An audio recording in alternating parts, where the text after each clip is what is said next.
Hello everyone. Next part start होता है यहाँ से कि घर में मेमोरियल चल रही होती है कि अचानक से जय ऊपर से आकर नीचे गिरता है। सब लोग जैसे इसे देखते हैं वो काफ़ी ज़्यादा शॉक्ड हो जाते हैं।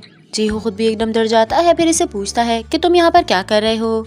इससे पहले कि जय कुछ कहे डैड आगे आ जाते हैं और एक कपड़े से इसके फेस को कवर करने लगते हैं। फिर कहते हैं कि ये जीहू का दोस्त है, हो सकता है कि ये ऊपर से नीचे गिर गया हो। किसी भी तरीके से उसे यहाँ से उठाते हैं और लेकर जाने लगते हैं, लेकिन जल्दी जल्दी में बूही को इसका साइड फेस नजर आ जाता है और वो एकदम शॉक्ड होकर कहती है कि तुम तो जय हो ना। ये अचानक से रुक जाता है और नर्वसनेस की वजह से बूही की तरफ देखने लगता है, लेकिन फिर भी कुछ नहीं कहता। डैड इसकी शक्ल को टेढ़ा मेढ़ा करने लग जाते हैं और कहते हैं कि क्या हो गया, ये तो बिल्कुल भी जय से नहीं मिलता, ये जीहू का दोस्त है और ये यहाँ पर आया हुआ है। बूही खुद भी जानती है कि जय को मरे हुए तकरीबन 20 साल हो चुके हैं, तो वो कहती है कि हाँ मुझे ऐसा लगा कि इसकी और उसकी शक्ल बहुत ज्यादा सेम है। इतने में जीहू फौरन से इसका हाथ पकड़ता है और इसे घसीटते हुए अपने साथ लेकर चला जाता है। बूही अभी भी बहुत ज्यादा शॉक्ड होती है और उसे कुछ भी समझ नहीं आ रहा होता।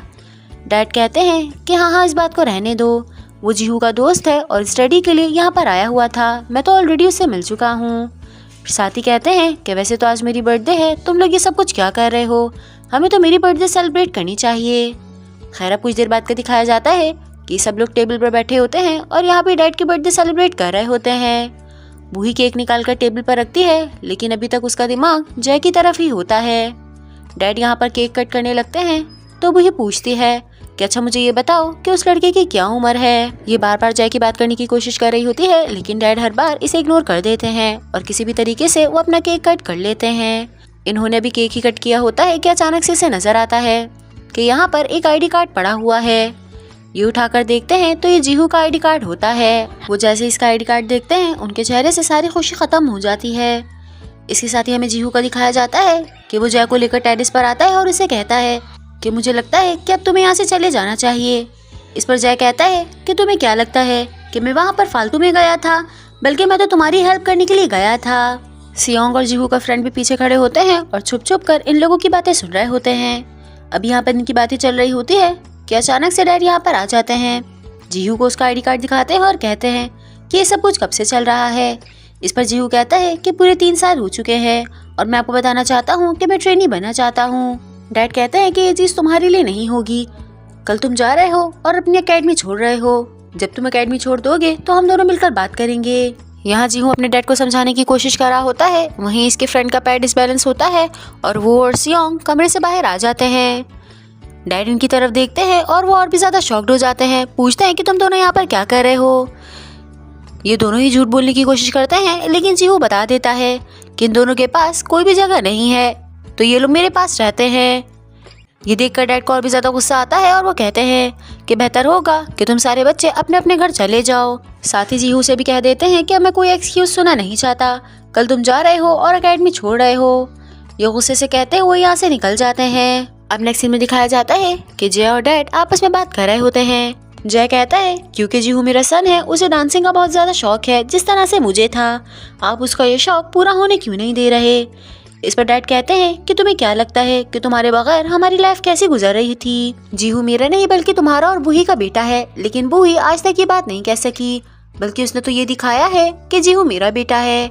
हम सब की कोई ना कोई मजबूरी है, इवन के जीहू हमेशा परेशान ही रहा है। मैंने तो तुम्हारी भी बहुत ज्यादा हेल्प करने की कोशिश की थी, लेकिन अब देख लो कि मेरा क्या हाल हो गया है। मैं नहीं चाहता कि जीहू का हाल तुम्हारी तरह हो। ये कहकर यहाँ से जाने लगते हैं तो जय ने पीछे से रोक लेता है और कहता है कि मुझे पैसे ढूंढने हैं, जो मुझे मेरी फर्स्ट एल्बम पे मिले थे वो यहीं कहीं छुपे हुए हैं और मैं चाहता हूँ कि वो पैसे तुम मेरे साथ मिलकर ढूंढ लो। डैडी से मना करने लगते हैं, लेकिन फिर जय बताता है कि वो पूरे $2 मिलियन हैं। तो ये सुनकर डैड भी हैरान हो जाते हैं। अभी जो सब कुछ हुआ उसकी वजह से जीहू काफी ज्यादा सैड हो जाता है। वो टेरेस पर अकेले बैठा होता है, इतने में यहाँ पे सियोंग आती है, इसे कंफर्ट देने की कोशिश करती है और कहती है कि अब तो तुम्हें बेहतर महसूस हो रहा होगा कि अब तुम्हें अपने डैड से झूठ नहीं बोलना पड़ेगा। ये बताता है कि मेरे डैड ये वाले नहीं है, बल्कि मुझे बताया गया था कि वो बहुत ही ज्यादा सेल्फिश थे, मुझे और मेरी मॉम को छोड़कर चले गए।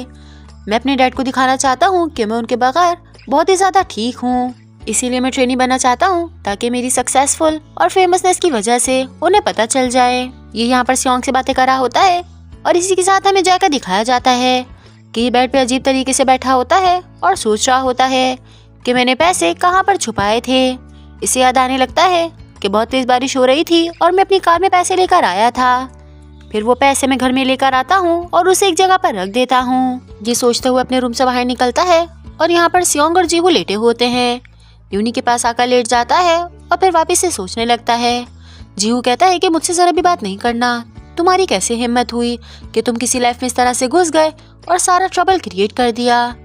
ये सुनकर जय हंसने लग जाता है और वो कहता है कि क्या तुम्हारी लाइफ बहुत अच्छी चल रही है?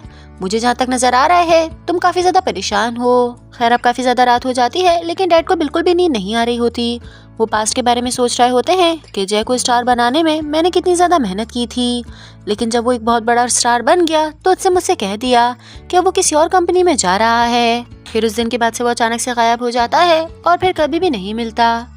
सिर्फ और सिर्फ डैडी ये बात नहीं सोच रहे होते बल्कि दादाजी भी बहुत ज्यादा परेशान होते हैं। वो पूरी रात इसी बारे में सोचते रहते हैं और उन्हें भी नींद नहीं आती। सुबह नाश्ते के टेबल पर डैड और जीहू की नोकझोंक चल रही होती है तो डैड कहते हैं कि अब से जीहू मेरे कमरे में रहेगा, लेकिन ये मना कर देता है और सबको बता देता है कि मैं अपने फ्रेंड्स के साथ रहता हूँ और वो भी इसी घर में है। मैं आप लोगों के साथ नाश्ता नहीं करना चाहता बल्कि मैं उनके पास जा रहा हूँ। ये कहते वो यहाँ से उठकर चला जाता है और सब लोग एकदम हैरान हो जाते हैं। ये अपने दोस्त के साथ आकर ब्रेकफास्ट करने लगता है तो वो इससे पूछता है कि तुम अपनी फैमिली के साथ ब्रेकफास्ट क्यों नहीं कर रहे। अब ये लोग बातें ही कर रहे होते हैं कि अचानक से पीछे से किसी की आवाज़ आती है। इसका फ्रेंड फौरन से खड़े होता है और अलमारी में जाके छुप जाता है। यहाँ पर कोई और नहीं बल्कि वो ही नाश्ता लेकर आई होती है। वो कहती है कि तुम्हारे फ्रेंड्स कहाँ पर हैं। तो जीहू अलमारी का दरवाज़ा खोलता है और देखता है कि उसका फ्रेंड तो यहाँ पर छुप कर बैठा हुआ है। जीहू कहता है कि अब तुम्हें डरने की जरूरत नहीं है, मैंने घर में सबको बता दिया है कि तुम लोग मेरे साथ रहते हो। बूही अभी जीहू के फ्रेंड से बात कर रही होती है कि इतने में सियोंग भी यहाँ पर आ जाती है। ये जैसे ही सियोंग को देखती है काफी ज्यादा खुश हो जाती है और कहती है कि अगर यहाँ पर कोई और लड़की रह रही होती तो मैं काफी ज्यादा परेशान होती, लेकिन ये तो तुम हो। काफी साल पहले तुम्हारी मॉम मेरी हेयर स्टाइलिस्ट थी और तुम दोनों बचपन में साथ नहाते भी थे, इसलिए ये इतनी बड़ी बात नहीं है। ये सुनकर जीहू का फ्रेंड हंसने लग जाता है। फिर सियोंग कहती है कि वेल अभी तो मुझे जल्दी जाना होगा, एक्चुअली मेरा इंटरव्यू है। बूही कहती है कि क्या तुम इन कपड़ों में इंटरव्यू देने के लिए जाओगी। फिर वो उन्हें स्टाइलिंग रूम में लेकर आ जाती है और यहाँ पर जल्दी जल्दी इसके लिए कपड़े डिसाइड करने लगती है। साथ ही इसके मेकअप भी किया जाता है और क्योंकि इसने कभी भी मेकअप नहीं किया होता तो इसे काफी अजीब सा फील हो रहा होता है। जय घर के बाहर खड़ा होता है और वो कॉल पर किसी से बात कर रहा होता है। इतने में यहाँ पे सियोंग निकल कर आती है तो उसे देखकर हैरान हो जाता है। सियोंग कहती है कि क्या मैं अजीब लग रही हूँ। इस पर यह कहता है कि मैं झूठ नहीं बोलता, तुम बहुत ही ज्यादा खूबसूरत लग रही हो। सियोंग बात को पलट देती है क्योंकि उसे काफी अजीब सा फील होता है और कहती है कि जल्दी से घर जाओ और जाकर कपड़े धो दो। फिर इसे इसकी वीडियो दिखाती है कि जब तक तुम मेरे पैसे नहीं लौटा देते जब तक तुम मेरे नौकर हो। जय मान जाता है और फिर वो घर जाकर कपड़े धोने लगता है। ये टेरेस पे खड़े होकर कपड़े धो रहा होता है कि अचानक से यहाँ पे बूही आ जाती है। पहले तो ये छुपने की कोशिश करता है तो बूही कहती है कि तुम्हें छुपने की जरूरत नहीं है, जीहू ने हमें बता दिया है कि तुम उसके फ्रेंड हो और उसी के साथ रहते हो। हालांकि ये काफी ज्यादा नर्वस होती है और इसे ऐसा लग रहा होता है कि ये वाकई जय है, लेकिन फिर भी ऐसा रिएक्ट करती है कि ये इसके लिए बच्चा है। इससे पूछती है कि क्या तुम्हें ब्रेड्स पसंद है, हमारे यहाँ पर बहुत मजे मजे की ब्रेड्स बनती हैं। जय को भूख भी लग रही होती है तो वो हाँ कर देता है। ये उसे लेकर अपने कैफे में आ जाती है और यहाँ पर बिठाकर उसे ब्रेड्स खिलाने लगती है। वहीं दादा और वो बच्ची सामने बैठे होते हैं और वो छुप छुप कर इसी को नोट कर रहे होते हैं। जैसे ही बूही यहाँ से जाती है वो दोनों इसके पास आ जाते हैं और कहते हैं कि मैं जानता हूँ कि तुम जय हो। जब भी वो मुस्कुराता था तो उसका साइड वाला लिप थोड़ा सा मुड़ जाता था। ये मना करने लगता है और गलती से उन्हें इसी नाम से पुकार देता है जिससे वो पहले पुकारा करता था। ये सुनकर दादा एकदम शॉक्ड हो जाते हैं और कहते हैं कि मैंने कहा था ना कि तुम जय हो, क्योंकि वो मुझे हमेशा इसी नाम से पुकारा करता था। एकदम चुप हो जाता है और फिर इधर उधर देखने लगता है। इतने में डैड भी यहाँ पर आ जाते हैं और वो जैसे ही जय को यहाँ पे बैठा हुआ देखते हैं वो एकदम शॉक्ड हो जाते हैं। दादा से कहते हैं कि ये यहाँ पे क्या कर रहा है, तो वो बताते हैं कि ये जय है और इसने मुझे इसी नाम से पुकारा है जिससे ये पुकारा करता था। डैड मुकर जाते हैं और कहते हैं कि नहीं आपको गलतफहमी हुई होगी, ये कोई भी जय नहीं है बल्कि ये तो जीहू का फ्रेंड है। फिर फौरन से बात को पलट देते हैं और दादा को अपने साथ ले जाते हैं। अब नेक्स्ट में दिखाया जाता है कि एमजे अपने मैनेजर से बात कर रहा होता है कि मैं इंटरव्यू नहीं लूंगा। इस पर मैनेजर कहते हैं कि वो एक बहुत ही बड़े ग्रुप की बेटी है, वो तुम्हें शायद पसंद करती है इसीलिए तुम्हारे लिए इंटरव्यू देने के लिए आ रही है। तुम बेशक उसे हायर मत करना, बस उससे बात कर लेना, इससे उसका दिल खुश हो जाएगा और हो सकता है कि इस सब में हमारा ही फायदा हो जाए। ये कहकर ये यहाँ से बाहर निकलते हैं और देखते हैं कि सामने से सियोंग चलती हुई आ रही है। ये समझते हैं कि शायद ये वही लड़की है, तो सियोंग को डायरेक्ट रूम में लेकर आ जाते हैं और कहते हैं कि इंटरव्यू के लिए सिर्फ तुम आई हो। सियोंग जैसे ये बात सुनते हैं वो बहुत ही ज़्यादा खुश हो जाती है। मैनेजर को रूम में एमजे नज़र नहीं आता तो वो यहाँ से निकलकर उसे ढूंढने के लिए चले जाते हैं, जबकि एमजे अपनी सीट पर ही बैठा होता है। वो जैसे ही सियोंग को देखता है एकदम शॉक्ड हो जाता है और कहता है कि क्या तुम इंटरव्यू के लिए आई हो। फिर इसके पास आता है और कहता है कि चलो जल्दी से मुझे गाना गा के सुनाओ। सियोंग पहले तो शॉक्ड हो जाती है कि ये किस तरह की बात कर रहा है, लेकिन क्योंकि उसे सख्त इस जॉब की ज़रूरत होती है तो वो खड़ी हो जाती है और सिंगिंग स्टार्ट करती है। पहले तो काफ़ी बेहतर होता है, लेकिन जैसे ही वो गाना स्टार्ट करती है एमजे अपने कानों पे हाथ रख लेता है और कहता है कि तुम तो कितना गंदा गाना गाती हो। गाना तो तुम्हें खैर नहीं आता, चलो अब ठीक है, मुझे फ़ौरन से डांस करके दिखाओ। सियोंग दिल में सोचती है कि शायद अब इस तरह के इंटरव्यूज़ होते होंगे। ये खड़ी हो जाती है और डांस करना स्टार्ट करती है। हैरत की बात ये होती है कि सियोंग को बिल्कुल भी डांस नहीं आता। एमजे इसे देख रहा होता है और उसे भी काफ़ी ज़्यादा हैरत होती है। वैन में जो इसने सियोंग के नाम का एक अजीब सा जोक बनाया था फिर से उसे कहता है और बहुत ही क्यूट तरीके से हंसने लग जाता है। सियोंग उसे देख रही होती है और काफ़ी अजीब सा फील करती है। अब कुछ देर बाद का दिखाया जाता है कि मैनेजर सियोंग को लेकर बाहर खड़े होते हैं और उससे माफ़ी मांगते हैं कि मुझे लगा था कि आप कोई और हो, आप यहाँ से जा सकती हो। सियोंग फ़ौरन से भागकर रिसेप्शन पर आती है और कहती है कि क्या इंटरव्यूज़ हो रहे हैं। वो बताती है कि इंटरव्यू तो ख़त्म हो गए और तुम्हें एब्सेंट मार्क कर दिया गया है। एमजे को ये देखकर थोड़ा सा दुख होता है और वो अपने मैनेजर से पूछता है कि क्या इस लड़की को हायर कर लिया गया है या फिर नहीं। इत्तेफाक से यहाँ से कंपनी के सीईओ गुजर रहे होते हैं तो सियोंग उनके पास आती है, उनसे बात करने की कोशिश करती है, लेकिन वो भी इसको कोई भी चांस नहीं देते। ये सैड हो जाती है और जाकर पीछे वाली सीट पर बैठ जाती है। इतने में इनके पास इनका वर्कर आता है और कहता है कि एमजे ने बताया था ना कि उसने जय को देखा है, मुझे उसका नंबर मिल चुका है, लेकिन ये नंबर किसी लड़के का नहीं बल्कि एक लड़की का है। ये कहते हैं कि चलो ठीक है, फ़ौरन से उसे कॉल लगाओ। कॉल लगाते हैं तो पीछे सियोंग के पास ही कॉल आती है। वो बात करने लगती है, लेकिन अचानक से देखती है कि ये तो सेम टू सेम इन्हीं अंकल की आवाज़ लग रही है। इनके पास उठकर आती है और कहती है कि क्या आपने अभी मुझे कॉल की। वो एकदम शॉक्ड हो जाते हैं और इसी डर की वजह से कि कहीं ये सबको बता ना दे, ये इसे जॉब दे देते हैं। रात में सियोंग घर आती है तो जय से पूछता है कि क्या तुम्हें जॉब मिल गई। ये कहती है कि हाँ, पहले तो काफ़ी ज़्यादा प्रॉब्लम्स हुए थे, लेकिन फिर अचानक से उन्होंने मुझे हायर कर लिया। ये कहता है कि चलो ये तो अच्छी बात है, अब जल्दी से चलो और मुझे ट्रीट दे दो। फिर सियोंग कहती है कि अच्छा, मैं जीहू से भी पूछ लेती हूँ कि हो सकता है कि वो भी हमारे साथ चल ले। वहीं जीहू का दिखाया जाता है कि अपनी एकेडमी में बैठा होता है और सियोंग के बारे में सोच रहा होता है कि आज सुबह जब जय सियोंग की तारीफ कर रहा था तो ये भी वहीं पर खड़ा हुआ था और उसे ये सुनकर काफ़ी ज़्यादा बुरा भी लगता है। फिर ये दिल में सोचता है कि मैं तो इतना ज़्यादा बकवास हूँ कि कोई भी मुझे लाइक नहीं करेगा। ये काफ़ी सैड बैठा होता है कि अचानक से रीसा यहाँ पर आ जाती है और फिर इसे फ़ौरन से डिनर के लिए इनवाइट कर देती है। ये भी काफ़ी ज़्यादा हैरान होता है कि रीसा ने इसे डिनर के लिए क्यों इनवाइट किया कि अचानक से इसके पास सियोंग की कॉल आती है और वो इससे पूछती है कि क्या तुम मेरे साथ डिनर पर चलोगे। यहाँ कहने लगता है, लेकिन इसे पीछे से आवाज़ आ जाती है कि सियोंग के साथ जय भी मौजूद है। तो ये मना कर देता है कि मैं नहीं आ पाऊँगा और फ़ौरन से कहकर कॉल कट कर देता है। सियोंग को भी काफ़ी सैड फील होता है और वो कहती है कि शायद वो अपनी ट्रेनिंग में काफ़ी ज़्यादा बिजी होगा। अब कुछ देर बाद को दिखाया जाता है कि जीहू और रीसा रेस्टोरेंट पहुंच जाते हैं। ये लोग यहाँ पर बारबेक्यू कर रहे होते हैं और रीसा एक काफ़ी बड़ा सा बाइट बनाती है। कहती है कि मैं नहीं खा सकती, इसलिए मेरी तरफ से तुम ये खा लो। जीहू काफ़ी ज़्यादा मना करता है, लेकिन ये जिद करने लगती है तो जीहू खा लेता है और खाते हुए कहता है कि मैं एक लड़की को पसंद करता हूँ और कुछ टाइम में मैं उसे बता दूंगा। तुम्हें तो ऐसा लगता होगा कि हमारे इस तरह से मिलने का कोई भी मतलब नहीं है, लेकिन ये मेरे लिए काफ़ी ज़्यादा ऑकवर्ड है। रीसा जैसे ये सुनती है वो काफ़ी ज़्यादा सैड हो जाती है और फिर से एक बाइट बनाने लगती है और बाइट बनाते हुए कहती है कि मैं क्या करूं, मुझे ऐसा लगता है कि मैं तुम्हें पसंद करने लगी हूं। जीहू खाते खाते एकदम शॉक्ड हो जाता है और इसकी तरफ देखने लगता है। इतने में अचानक से यहाँ पर सियोंग और जय भी आ जाते हैं। वो जैसे इन दोनों को देखते हैं काफ़ी ज़्यादा शॉक्ड हो जाते हैं। फिर सियोंग जीहू से पूछती है कि तुम यहाँ पर क्या कर रहे हो। जब मैंने तुम्हें कॉल की थी तो तुमने कहा था कि तुम तो ट्रेनिंग में बिजी हो और डिनर के लिए नहीं आ पाओगे, शायद तुमने इसके साथ आना था, इसलिए मुझे मना कर दिया। जीहू के मुंह में बाइट होता है और वो इतना ज़्यादा नर्वस हो चुका होता है कि सियोंग की बात का कोई भी जवाब नहीं दे पाता। जय कहता है कि वो जिस तरह से उसे खिला रही थी, चलो मैं भी तुम्हें खिलाता हूँ। इसके लिए बाइट बनाता है और उसमें बहुत सारे गार्लिक डाल देता है। फिर इसके मुंह के करीब लेकर आता है, लेकिन फिर सियोंग अपना हाथ बढ़ाकर इसी के मुंह में उसे डाल देती है और कहती है कि तुम इसे खा लो। वो दोनों वहाँ पर हंसी मजाक कर रहे होते हैं और वहीं पर जीहू उन्हीं को देख रहा होता है। रीसा बार बार जीहू को देख रही होती है कि उसकी नज़र सिर्फ और सिर्फ सियोंग पर है, तो वो पूछती है कि ज़रूरन ये वही लड़की है जिसे तुम लाइक करते हो। लेकिन जीहू इसकी किसी भी बात का जवाब नहीं देता और अपना डिनर करने लगता है। अब कुछ देर बाद का दिखाया जाता है कि जब ये लोग रेस्टोरेंट से बाहर निकलते हैं तो सामने एक कार्टून कैरेक्टर खड़ा होता है। सियोंग उसके पास जाती है और उसे फ्लायर ले लेती है, फिर सबसे कहती है कि चलो हम लोग क्लॉन मशीन पर चलते हैं और वहाँ जाकर गेम्स खेलते हैं। ये सब लोग क्लॉन मशीन पर आ जाते हैं तो रीसा कहती है कि मुझे सामने रखी हुई डॉल चाहिए। जय कहता है कि मैं एक बारी में ही तुम्हारे लिए डॉल निकाल कर दे दूंगा, लेकिन वो 2 से 3 मरतबा ट्राई करता है लेकिन उससे डॉल नहीं निकलती। वहीं सियोंग जीहू को चिढ़ा रही होती है कि तुम्हारी लड़की ने कहा कि उसे वो डॉल चाहिए, तो तुम आगे बढ़ो और उसे वो डॉल निकाल कर दे दो।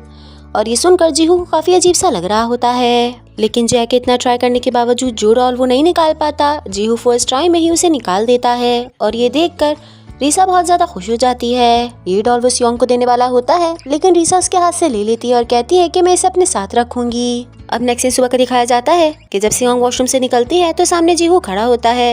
ये कहती है कि अच्छा एक बात बताऊं, तुम्हारी वो जो कल वाली लड़की थी वो बहुत ही ज्यादा खूबसूरत है। जीहू कहता है कि तुम किस लड़की की बात कर रही हो? तो वो कहती है कि वही लड़की जिससे तुम्हें रैप बनाकर खिलाया था। फिर खुद ही से कहती है कि वैसे मैं एक बात सोच रही थी कि इतनी प्रिटी लड़की तुम्हें क्यों लाइक करेगी, और ये कहते हुए वो अंदर चली जाती है। जीहू बाहर खड़ा होता है और उसे ये बात बहुत ज़्यादा बुरी लगती है क्योंकि वो खुद सियोंग को पसंद करता है। वहीं जाकर दिखाया जाता है कि वो डैड के साथ डिस्कशन कर रहा होता है कि उसने अपने पैसे सियोंग वाले रूम में छुपाए हैं। वो नोटबुक में ये बात लिख रहा होता है और वहीं एमजे की मैनेजर की नोटबुक में भी ये बात लिखी हुई आ रही होती है। वो इसे पढ़ते हैं और उन्हें थोड़ा सा अजीब फील होता है। अब कुछ देर बाद का दिखाया जाता है कि सियोंग और जीहू एक साथ जा रहे होते हैं। रास्ते में सियोंग पूछती है कि अच्छा मुझे उस रैप गर्ल के बारे में तो बताओ कि क्या वो वाकई तुम्हारी गर्लफ्रेंड है। जीहू कहता है कि हम दोनों एक दूसरे को बेरली जानते हैं, वो बस मेरी फ्रेंड है। ये बार बार उसे पूछ रही होती है तो जीहू कहता है कि वैसे भी मैं किसी और लड़की को लाइक करता हूँ।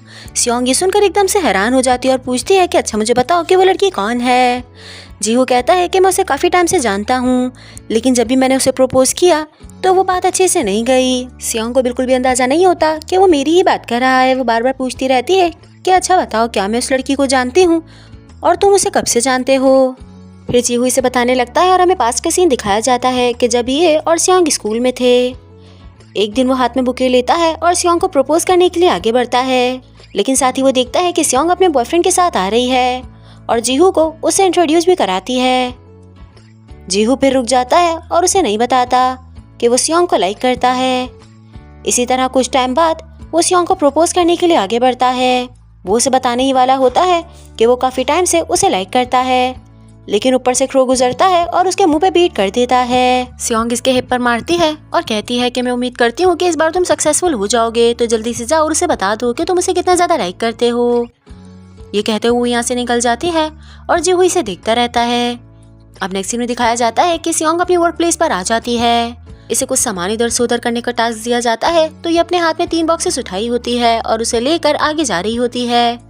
बॉक्सेस काफ़ी ज़्यादा होते हैं जिसकी वजह से इसे नज़र नहीं आता कि सामने से कोई आ रहा है।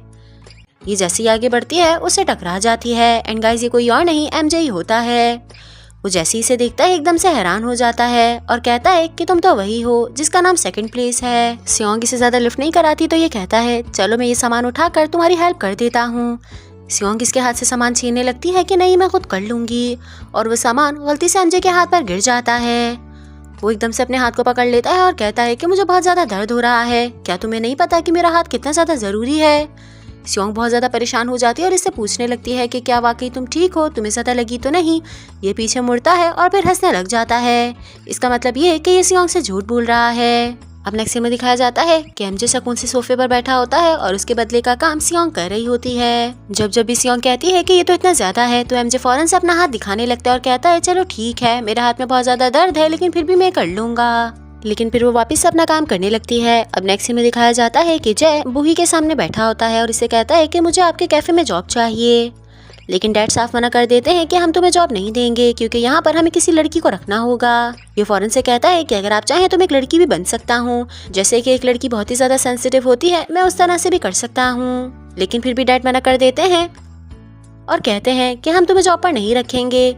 उसी के साथ बूही कहती है कि हाँ ठीक है, मैं तुम्हें जॉब पर रख लूँगी क्योंकि वैसे भी तुम्हें देखकर मुझे फैमिली जैसा फील होता है।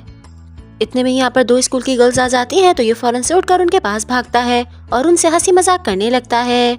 बूही देखकर कहती है कि ये कितना ज्यादा अच्छा है और साथ ही क्यूट भी। अब रात हो जाती है और सियोंग अपने कमरे में बैठकर स्टडी कर रही होती है तो यहाँ पर जय आता है और जोर जोर से पैर मारकर जमीन पर चेक करने लगता है कि उसने पैसे कहाँ पर रखे थे। सियोंग इसे कहती है कि तुम यहाँ से चले जाओ क्योंकि तुम मुझे पढ़ने नहीं दे रहे। ये जाते हुए एकदम से रुक जाता है और अपना कान आगे लाता है, फिर कहता है कि इस रूम का पासवर्ड क्या है, मुझे जल्दी से बता दो। सियोंग इसके कान में कहती है कि तुम्हें क्या लगता है कि मैं तुम्हें अपने रूम का पासवर्ड बता दूंगी, चलो अब यहाँ से निकल जाओ। अब नेक्स्ट डे का सीन दिखाया जाता है क्योंकि आज वीकेंड होता है तो सियोंग और जीहू साथ बाहर जा रहे होते हैं। जय सामने बेड पर बैठा होता है और वो जैसे इन दोनों को देखता है फौरन से खड़े हो जाता है और कहता है कि मैं तुम लोगों के साथ चलूंगा। जीहू साफ मना कर देता है कि तुम हमारे साथ नहीं जा सकते क्योंकि हम दोनों एक साथ जा रहे हैं। लेकिन फिर सियोंग कहती है चलो ठीक है, हम इसे भी अपने साथ लेकर चल लेते हैं। ये लोग बाहर निकलते हैं और जय हर चीज़ को देखकर बहुत ज़्यादा खुश हो रहा होता है। फिर वो एक हेयर सैलून में जाता है और वहाँ पर काफ़ी ज़्यादा टाइम लगाता है। सियोंग और जीहू इसका बाहर वेट कर रहे होते हैं और कहते हैं कि पता नहीं अंदर क्यों गया है।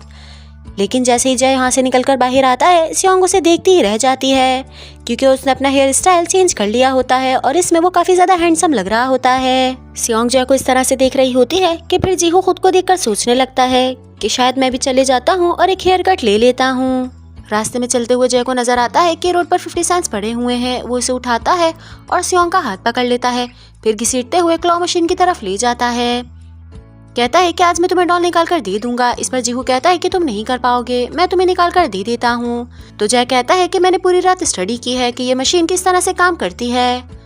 वो डॉल निकालता है और डॉल इजीली बाहर आ जाती है। फिर वो सियोंग से पूछता है कि तुम्हारी बर्थडे क्या है। तो सियोंग उसे बताती है कि मेरी बर्थडे आने में अभी काफ़ी टाइम है, वो 15 जुलाई को है। ये सियोंग की बर्थडे इसलिए पूछता है क्योंकि उसका रूम का लॉक ऑन करना होता है। फिर वो कहता है कि अच्छा तुम कंसीडर कर लो कि आज तुम्हारी बर्थडे है और ये डॉल तुम्हारा बर्थडे गिफ्ट है। वो जैसे ये सुनती है बहुत ही ज़्यादा खुश हो जाती है और डॉल को अपने पास रख लेती है। अब नेक्स्ट डे रात का सीन दिखाया जाता है कि सियोंग जब अपनी जॉब से वापस आती है तो वो कहती है कि मुझे काफ़ी ज़्यादा भूख लग रही है, हम दोनों को रामियन खा लेनी चाहिए। जीहू कहता है चलो ठीक है, मैं बनाकर ला देता हूँ। वो जैसे ही उठता है यहाँ पर रीसा की कॉल आती है और लिखा होता है प्रीटी रीसा। इसी के साथ हमें पास्ट का सीन दिखाया जाता है कि जब ये दोनों रेस्टोरेंट में खाना खा रहे थे और जीहू उठकर वॉशरूम के लिए गया था तो रीसा ने अपना नंबर इसके मोबाइल में सेव कर दिया था और इस बारे में जीहू को नहीं पता।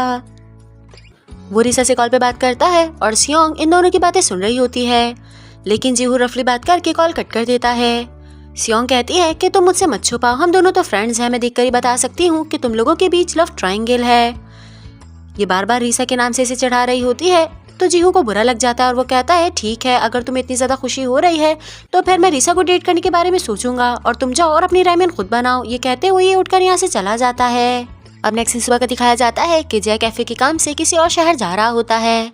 ये यहाँ से बाहर निकलता है, इतने में सियोंग भी आ जाती है और वो कहती है कि जहाँ पर तुम जा रहे हो वहाँ की नूडल्स बहुत ज़्यादा अच्छी है। ये उसे पूछता है कि अच्छा तो मुझे लोकेशन बता दो, लेकिन इस पर वो कहती है कि तुम्हें वो नहीं मिलेगी, वो बहुत ज़्यादा पुरानी है। जय जब रास्ते में निकलता है तो पूरे रास्ते वो देखते हुए जाता है और वो शॉप उसे मिल जाती है। वो बहुत ही ज़्यादा खुश हो जाता है और सियोंग के लिए नूडल्स ले लेता है। पहले तो ये काफ़ी ज़्यादा अच्छी ड्राइविंग करता है, लेकिन नूडल्स ठंडी ना हो जाए इसकी वजह से वो बहुत ही ज़्यादा तेज़ ड्राइविंग करते हुए आता है। गाड़ी में जो 2 लड़कियाँ बैठी होती हैं, हालांकि उनकी तबीयत ख़राब होने लगती है। उनसे माफ़ी मांगता है और फिर नूडल्स लेते हुए जल्दी से ऊपर भागता है। जब ये घर पे पहुंचता है तो सियोंग वहाँ पर नहीं होती। ये फौरन से उसे कॉल लगाता है और कहता है कि जल्दी से घर पे आ जाओ, मुझे तुम्हें कुछ दिखाना है। फिर ये उसके रूम के बाहर बैठ जाता है और बार बार उसका पासवर्ड ट्राई करने लगता है। पहले तो कुछ बार उसका पासवर्ड गलत जाता है, लेकिन फिर इसे याद आता है कि सियोंग ने मुझे अपनी बर्थडे बताई थी। ये रैंडमली उसकी बर्थडे टाइप कर देता है और अचानक से उसके रूम का गेट खुल जाता है। ये अंदर जाता है और जल्दी से चेक करने लगता है कि इसने अपने पैसे कहाँ पर रखे थे। वहीं जीहू का दिखाया जाता है कि वो बहुत तेजी से भागते हुए घर पे पहुंचता है और देखता है कि सियोंग घर के अंदर जा रही है। इसे पकड़ लेता है, फिर इसे कहता है कि तुमने मुझसे कहा था ना कि मैं तुम्हें बताऊं कि मैं किस लड़की को पसंद करता हूँ। सियोंग कहती है कि अभी रहने दो, बाद में बता देना। जीहू कहता है कि नहीं, मैं तुम्हें अभी बताऊंगा। जिस लड़की को मैं इतने लंबे टाइम से पसंद करता हूँ वो कोई और नहीं बल्कि तुम हो। सियोंग एकदम से शॉक्ड हो जाती है और इसकी बात सुनने लगती है। जीहू इससे कहता है कि मैं स्कूल टाइम से तुम्हें बहुत ज़्यादा लाइक करता हूँ, लेकिन जब भी मैंने तुम्हें बताने की कोशिश की मैं बता नहीं पाया, लेकिन आज मैं बता रहा हूँ कि I like you very much. लेकिन सियोंग इसका फौरन से हाथ हटा देती है और कहती है कि तुम तो मुझे सांस लेने का टाइम भी नहीं दे रहे। जीहू कहता है कि तुम अच्छे से सोच लो फिर मुझे बता देना, लेकिन सियोंग इसे रिजेक्ट कर देती है और कहती है आई एम रियली सॉरी, मैं तुम्हारे बारे में उस तरह से नहीं सोचती। जय अंदर खड़े होकर इन दोनों की बातें सुन रहा होता है।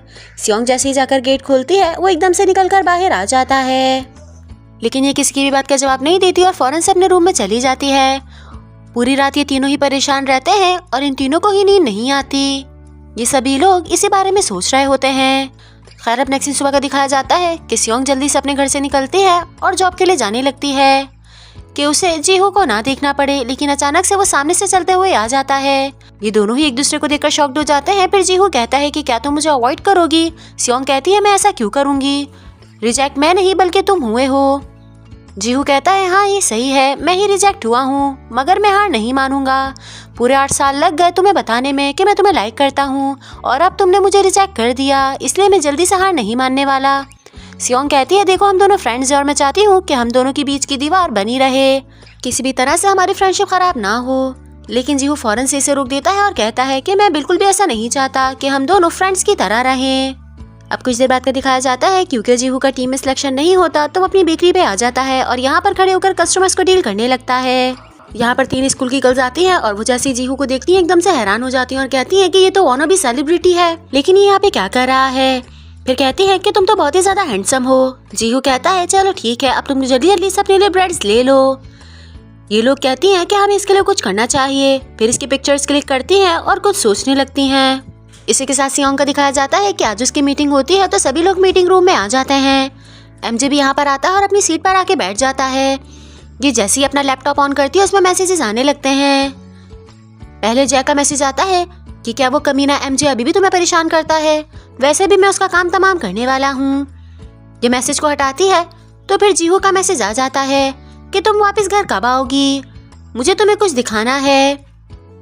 ये यहाँ पर जल्दी जल्दी मैसेजेस को हटा रही होती है तो एमजे मुस्कुराकर कहता है कि मुझे तो लगता है कि ये दोनों लड़के तुम्हें लाइक करते हैं, तुम तीनों के बीच लव ट्रायंगल चल रहा है। और ये कहने के बाद वो हंसने लग जाता है। कुछ देर बाद जब मीटिंग खत्म हो जाती है तो सब लोग यहाँ से चले जाते हैं। सियोंग अपना सामान समेटने लगती है तो इसके पास एमजे आता है और कहता है कि क्या तुम बाहर जाके मेरी बुराइयां करती हो, मुझे तो लगा था कि हम दोनों फैमिली हैं, लेकिन तुम तो सिर्फ और सिर्फ मेरे मुंह पर ही अच्छी हो, जरूरन तुम पीछे बैड कमेंट्स करती होगी। सियोंग कहती है नहीं, मैंने कभी भी आपकी पिक्चर पे बैड कमेंट्स नहीं किए। एमजे कहता है कि अगर तुमने कभी भी ऐसा किया तो उस दिन से तुम्हारी शामत आ जाएगी। सियोंग डर जाती है और वो अपना मुंह नीचे कर लेती है। ये यहाँ से निकलता है और आगे जाकर हंसने लग जाता है। इसी के साथ हमें पता चलता है कि एमजे ये सब कुछ सियोंग को टीज करने के लिए कर रहा है। फिर सियोंग यहाँ से निकलती है तो वो गलती से अपना मोबाइल यहीं पर छोड़ देती है और एमजे का मोबाइल अपने साथ लेकर चली जाती है। वो घर पे पहुँचती है तो देखती है कि जीहू ने उसके लिए काफ़ी ज़्यादा प्रिपरेशन की हुई है। 2 पोल्स के साथ उसने झूला बांधा होता है और साथ ही एक टेबल भी सेट की होती है। इसे कहता है कि तुमने मुझसे कहा था ना कि तुम बीच साइड पर जाना चाहती हो, चलो वो तो हम नहीं कर सकते, लेकिन फिर भी इससे काम चल जाएगा। साथ ही हमें एमजे का दिखाया जाता है कि जैसे वो फ़ोन ऑन करता है उसमें सियोंग लिखा हुआ आता है तो इसे याद आता है कि शायद सियोंग मेरा मोबाइल लेकर चली गई है।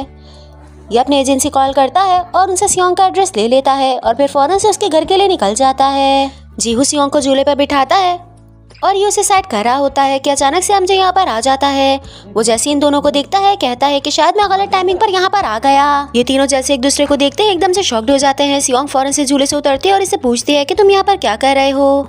वो अपनी पॉकेट से इसका फ़ोन निकाल कर देता है और कहता है कि तुम इसे भूल गई थी। फिर जैसे ही जीहू की तरफ देखता है कहता है कि तुम तो वही हो ना जो मेरी एजेंसी में ट्रेनी हो। जीहू कहता है हाँ मैं पहले वहाँ पर ट्रेनी था, लेकिन अब मैंने तुम्हारी एजेंसी छोड़ दी है। ये लोग यहाँ पर बातें कर रहे होते हैं। वही जय अपने रूम में बैठकर एमजे की पिक्चर्स देख रहा होता है और कहता है कि मुझे इस लड़के को किसी भी तरीके से ढूंढना होगा। स्टार्ट होता है यहाँ से कि हमें सियोंग का दिखाया जाता है। ये झूले पे लेटी होती है और पार्ट टाइम जॉब्स के बारे में देख रही होती है। अचानक से यहाँ पे जय आ जाता है और इसके हाथ में कोल्ड ड्रिंक का केन देता है। फिर इसे पूछता है कि मुझे तो ऐसा लगता है कि जीहू तुम्हें काफ़ी ज़्यादा पसंद करता है, फिर तुम उसे रिजेक्ट क्यों कर रही हो। सियोंग कहती है कि हाँ मैं भी उसे काफ़ी ज़्यादा लाइक करती हूँ, मगर सिर्फ और सिर्फ एज अ फ्रेंड, और वैसे भी मेरी लाइफ में सिर्फ वही है। अगर मैं उसे रिलेशनशिप में आ गई और मैंने उसे खो दिया तो फिर मेरे पास कोई भी नहीं बचेगा। ये कहने के बाद वो यहाँ से चली जाती है, लेकिन जय यहीं पर बैठा रहता है और सियोंग के बारे में ही सोच रहा होता है। अब नेक्स्ट दिन सुबह का दिखाया जाता है कि जीहू बाहर खड़े होकर वर्कआउट कर रहा होता है। अचानक से यहाँ पे सियोंग आती है और इसके आगे एक बॉक्स रख देती है। फिर इसे कहती है कि ये तुम्हारे लिए है। जैसे पूछता है कि तुम मुझे ये क्यों दे रही हो। इस पर सियोंग कहती है कि मेरी सारी पार्ट टाइम जॉब छूट गई हैं और मेरे पास तुम्हें देने के लिए रेंट नहीं है, इसलिए मैं चाहती हूँ कि तुम इसे रख लो और जब मैं तुम्हें रेंट दूंगी तो तुम इसे वापस कर देना। जीहू इसे मना करने लगता है, लेकिन सियोंग इस पर कहती है कि मैं बिल्कुल भी नहीं चाहती कि मैं फ्री में तुम्हारे घर पे रहूं, और ये कहने के बाद वो यहाँ से जाने लगती है।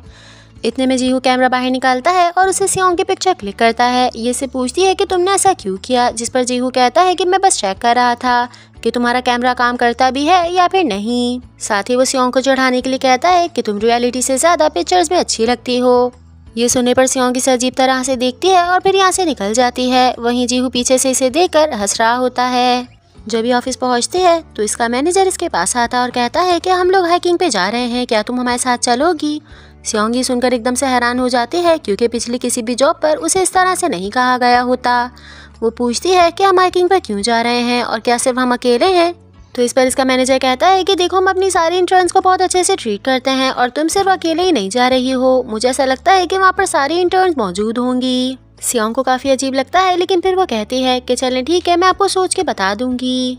अब नेक्स्ट सीन हमें घर का दिखाया जाता है कि जीहू का फ्रेंड क्लीनिंग कर रहा होता है। वहीं जय सामने बैठा होता है और फ़ोन में पासवर्ड लगा रहा होता है। ये से कहता है कि प्लीज़ तुम साइड में हो जाओ, मुझे सफाई करने दो, लेकिन जय इतना मगन होता है कि वो उसकी बात नहीं सुनता। ये लोग यहाँ पर अभी बात ही कर रहे होते हैं कि अचानक से सियोंग नीचे उतर कर आती है और वो कहीं पर जाने की तैयारी कर रही होती है। जीहू इसे पूछता है कि आज तो वीकेंड है, तुम कहाँ पर जा रही हो। तो ये बताती है कि हमारे ऑफिस वाले हमें हाइकिंग पर लेकर जा रहे हैं और मैं उन्हें मना नहीं कर सकती। जीहू इसे कहता है कि क्या तुम चाहती हो कि मैं तुम्हारे साथ चलूं, लेकिन सियोंग फौरन से मना कर देती है और ये कहते हुए वो बाहर निकल जाती है। यहाँ वो अपने स्नीकर्स पहन रही होती है तो जय ऐसे दिखता है और कहता है कि क्या तुम हाइकिंग पे ये पहन कर जाओगी, ये ना हो कि तुम्हारा पैर स्लिप हो और तुम पहाड़ से नीचे गिर जाओ। इस पर सियोंग कहती है कि अगर तुम्हें इतना ज़्यादा मसला हो रहा है तो तुम जाओ और मेरे लिए जोगर्स खरीद कर लाओ, वैसे भी ये सब कुछ तुम्हारी वजह से ही हुआ है। जय चुप हो जाता है और सियोंग यहाँ से निकल जाती है। अब कुछ देर बाद का सीन दिखाया जाता है, क्योंकि जय बेकरी पे काम कर रहा होता है तो वो जैसे यहाँ पर आता है देखता है कि यहाँ पर स्कूल की काफ़ी सारी लड़कियाँ बैठी हुई हैं और सभी लोग कुछ ना कुछ खरीद रही हैं।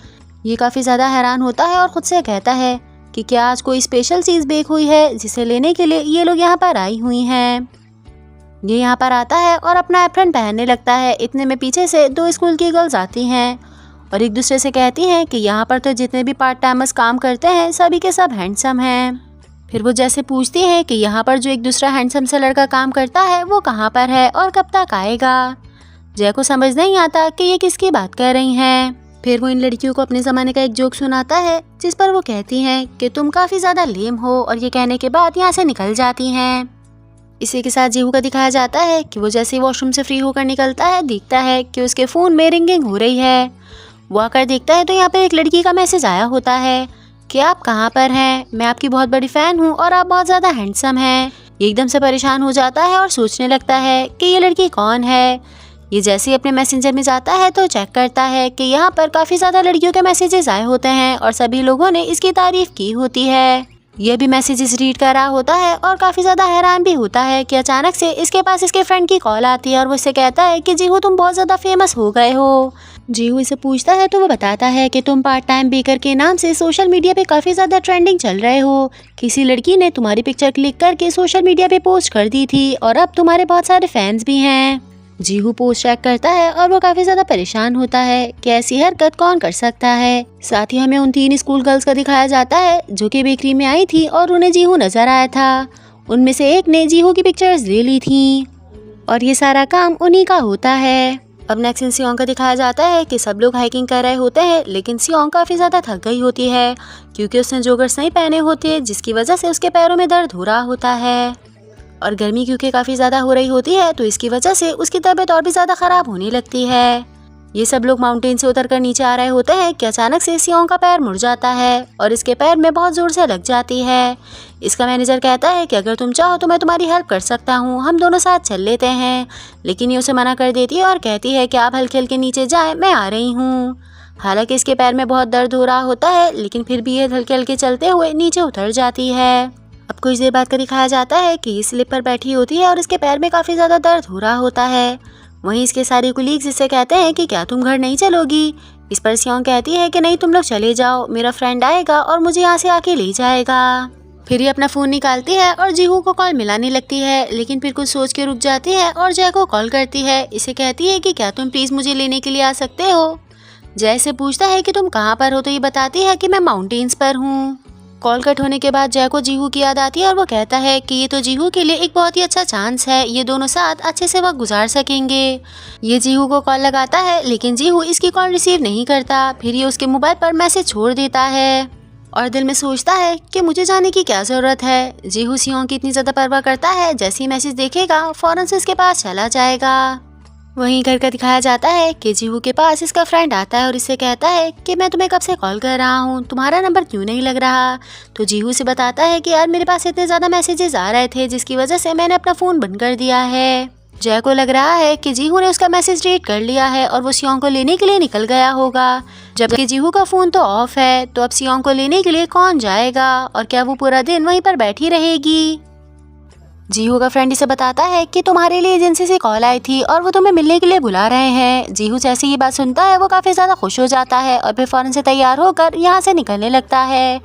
ये यहाँ से निकल रहा होता है कि सामने से जय आ जाता है और इसे तैयार देखकर इसे पूछता है कि तुम वहीं पर जा रहे हो ना, मुझे ऐसा लगता है कि तुम्हारे लिए चांस है, तुम इस चांस को मत खोना।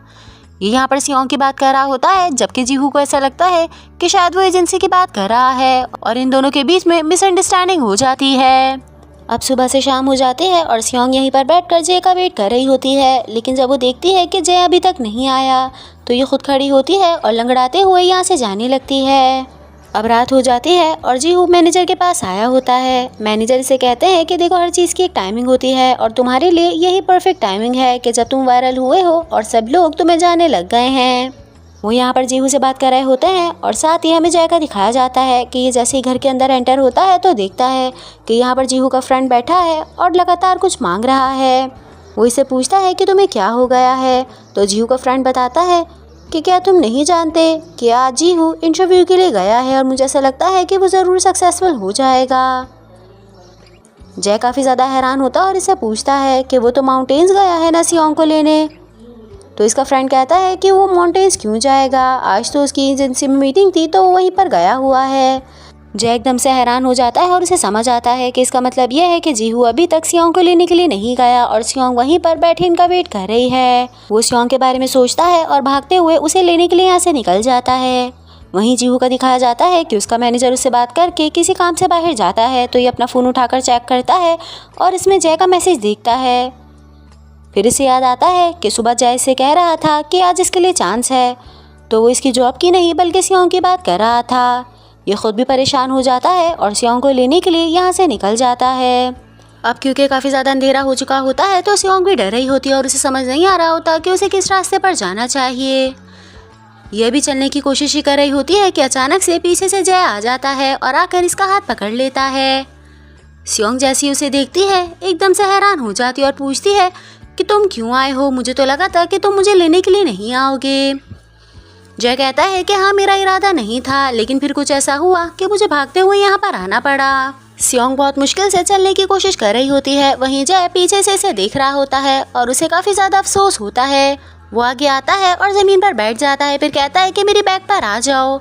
सियोंग कहती है नहीं, मेरी इतनी नहीं लगी, मैं अभी भी चल सकती हूँ।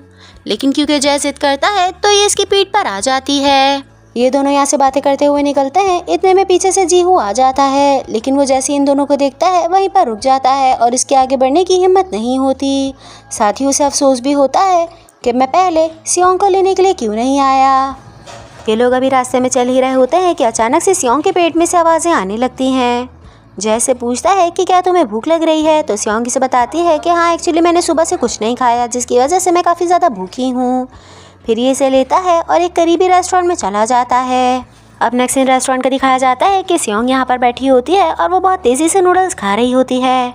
वहीं जय उसके सामने बैठा होता है और वो लगातार बस इसी को देख रहा होता है। फिर कहता है कि तुम थोड़ा सा आराम से खाओ और तुम्हारे फेस पर सूप लग गया है, इसे भी वाइप कर लो। सियोंग इसे कहती है कि क्या तुम अपने नूडल्स नहीं खाओगे, जिस पर जय कहता है मुझे तो बस तुम्हें देखकर ही पेट भर गया है, मैं इसे नहीं खाऊंगा। तो सियोंग उसका भी बाउल उठाती है और उसमें से नूडल्स खाने लग जाती है। जय इसे देख रहा होता है और इसे देखते हुए वो अचानक से हंसने लग जाता है। फिर हंसते हंसते ये पीछे की साइड पे देखता है जहाँ पर एक मिरर लगा होता है और खुद के फेस पर स्माइल देखकर ये एकदम से शॉक्ड हो जाता है। फौरन से खड़े होता है और सियोंग से कहता है कि मेरा यहाँ पे दम घुट रहा है, मैं थोड़ी देर के लिए बाहर जा रहा हूँ। सियोंग भी एकदम से शॉक्ड हो जाती है लेकिन फिर कुछ नहीं कहती। ये बाहर आता है और ख़ुद से कहता है कि ये मुझे क्या हो गया है, कुछ भी हो जाए मुझे यहाँ से वापस जाना है और ये वही लड़की है जिसे मेरा बेटा पसंद करता है, तो मैं उसे मुस्कुराकर कैसे देख सकता हूँ। फिर खुद को दिलासा देता है कि ज़रूर ये इसीलिए हो रहा है क्योंकि मैं भी काफ़ी ज़्यादा लोनली हूँ। ये कहने के बाद वो बाहर खड़े होते हुए एक्सरसाइज करने लग जाता है। सियोंग पीछे मुड़ती है और उसे हैरानी से देखने लगती है। फिर दिल में सोचती है कि पता नहीं इसे क्या हो गया है। वहीं जीहू का दिखाया जाता है कि वो घर पे पहुंचता है और वो काफ़ी ज़्यादा सैड होता है। बस यही सोच रहा होता है कि आज उसने सियोंग और जय को एक साथ देखा, अगर वो जल्दी पहुंच जाता तो वो सियोंग के साथ होता। अब नेक्स्ट दिन सुबह को दिखाया जाता है कि जीहू बेकरी पे होता है और कस्टमर्स को डील कर रहा होता है। इतने में यहाँ पे जय आता है और इसे पूछता है कि कल जब मैंने तुम्हें मैसेज किया था तो तुम सियोंग को लेने के लिए क्यों नहीं गए, तुम्हें पता है वो रात तक वहीं पर थी। मैंने तुम्हें कितनी मरतबा समझाया है कि लड़कियों के लिए ये छोटी छोटी चीज़ें बहुत ज़्यादा मैटर करती हैं, अगर तुम इस तरह से उसका साथ नहीं दोगे तो वो तुम्हें कभी भी पसंद नहीं करेगी।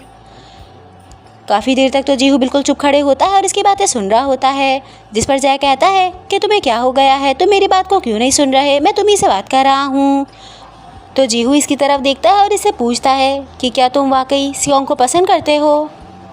जय जैसे ही इसकी बात सुनता है वो एकदम से हैरान हो जाता है कि तुम किस तरह का सवाल पूछ रहे हो। पहले तो कुछ देर तक ये कुछ भी नहीं कहता लेकिन फिर अचानक से बौखला जाता है और कहता है कि नहीं मैं उसे पसंद नहीं करता, क्या तुम्हें नहीं पता कि मेरे स्टैंडर्ड्स कितने ज़्यादा हाई हैं।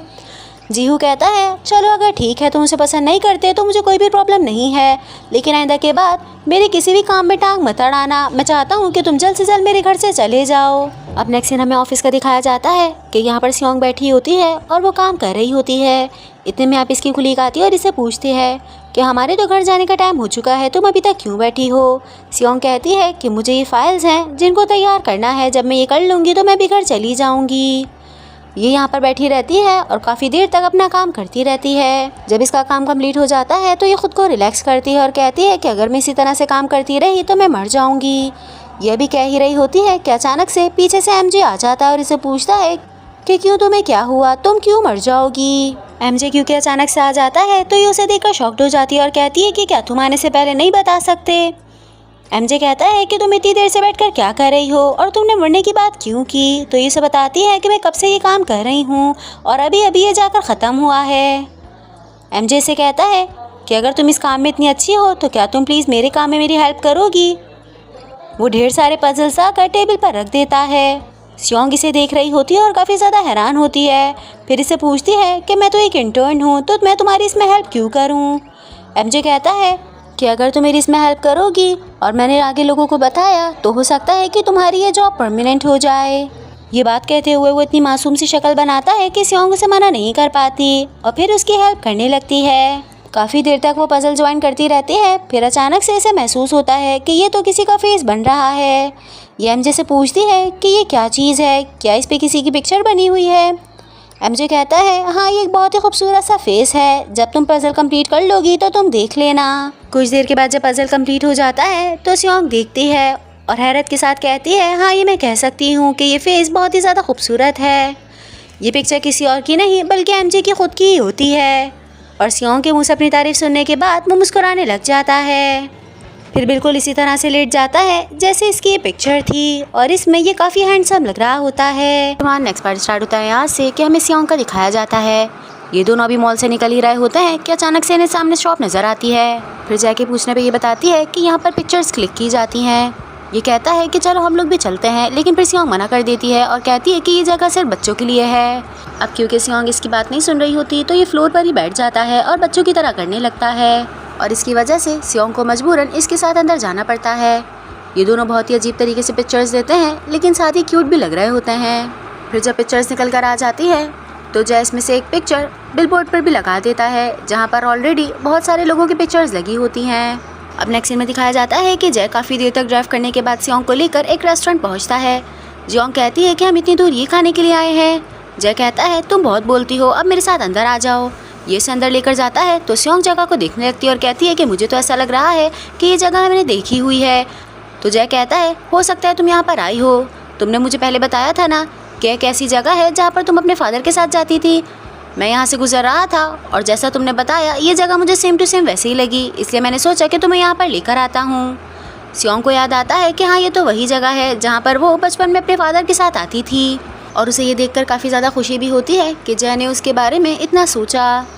फिर ये दोनों नूडल्स खाने लग जाते हैं। वहीं सियोंग देखती है कि सामने एक बच्ची अपने डैड के साथ बैठी हुई है और उसके डैड उसका काफ़ी ज़्यादा ख्याल कर रहे हैं। तो ये देखकर उसकी आंखों में आंसू आ जाते हैं और जो वक्त भी इसने अपने डैड के साथ गुजारा होता है उसे याद करके ये रोने लग जाती है। वहीं हमें जीहू का दिखाया जाता है कि ये बेड पे बैठा होता है और अपनी बुक रीड कर रहा होता है। अचानक से इसके पास एक नोटिफिकेशन आता है जिसे ये ओपन करके देखता है तो इसे इन्फॉर्म किया जाता है कि जो ऑडिशन ये देकर आया था उसमें ये सिलेक्ट हो गया है।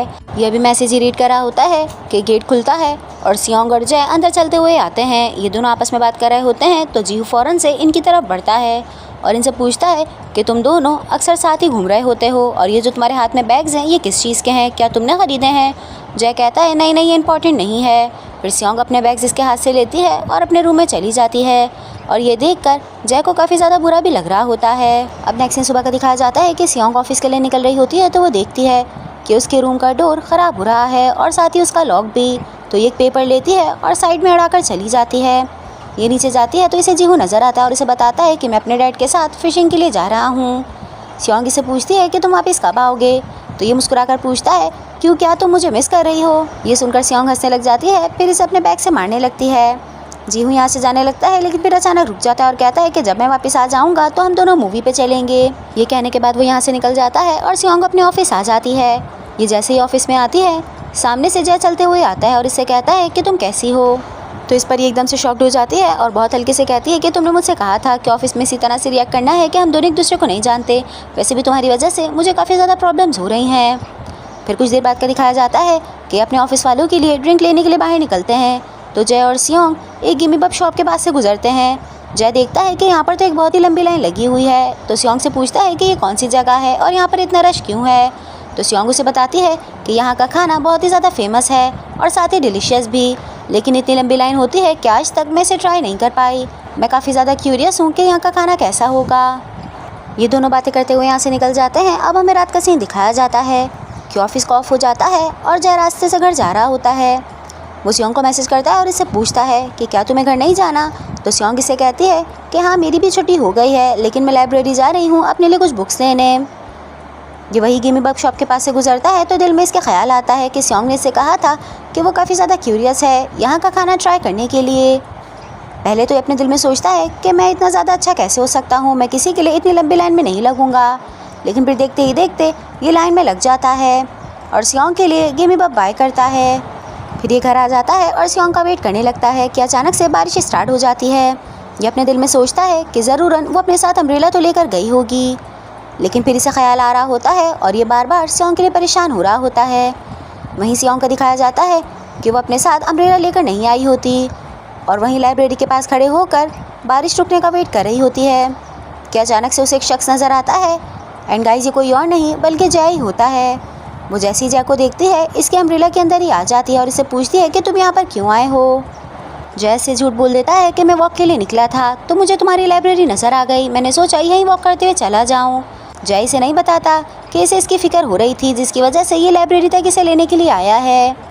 फिर ये दोनों घर आ जाते हैं और टॉवल से अपने गीले कपड़ों को और बालों को साफ़ करने लगते हैं। सियोंग पूछती है कि जीहू कहाँ पर है? तो जय बताता है कि वो तो फ़िशिंग के लिए गया हुआ है और वो सुबह तक ही वापस आएगा। साथ ही फिर जीहू के फ्रेंड का भी पता चलता है कि आज रात वो भी घर में नहीं है। तो सियोंग ये सुनकर एकदम से परेशान हो जाती है और कहती है कि क्या इसका मतलब ये है कि आज रात सिर्फ हम दोनों अकेले हैं? कहने के बाद ये भागते हुए अपने रूम की तरफ जाती है और फिर गेट खोलने की कोशिश करती है लेकिन वो नहीं खुलता। काफ़ी कोशिश के बाद जय इससे कहता है कि ज़रूरन कोई चीज़ अंदर अड़ गई है जिसकी वजह से गेट कम्प्लीटली लॉक हो गया है। कल हम ताले वाले को बुलवाएंगे और तुम्हारा गेट खुलवा लेंगे।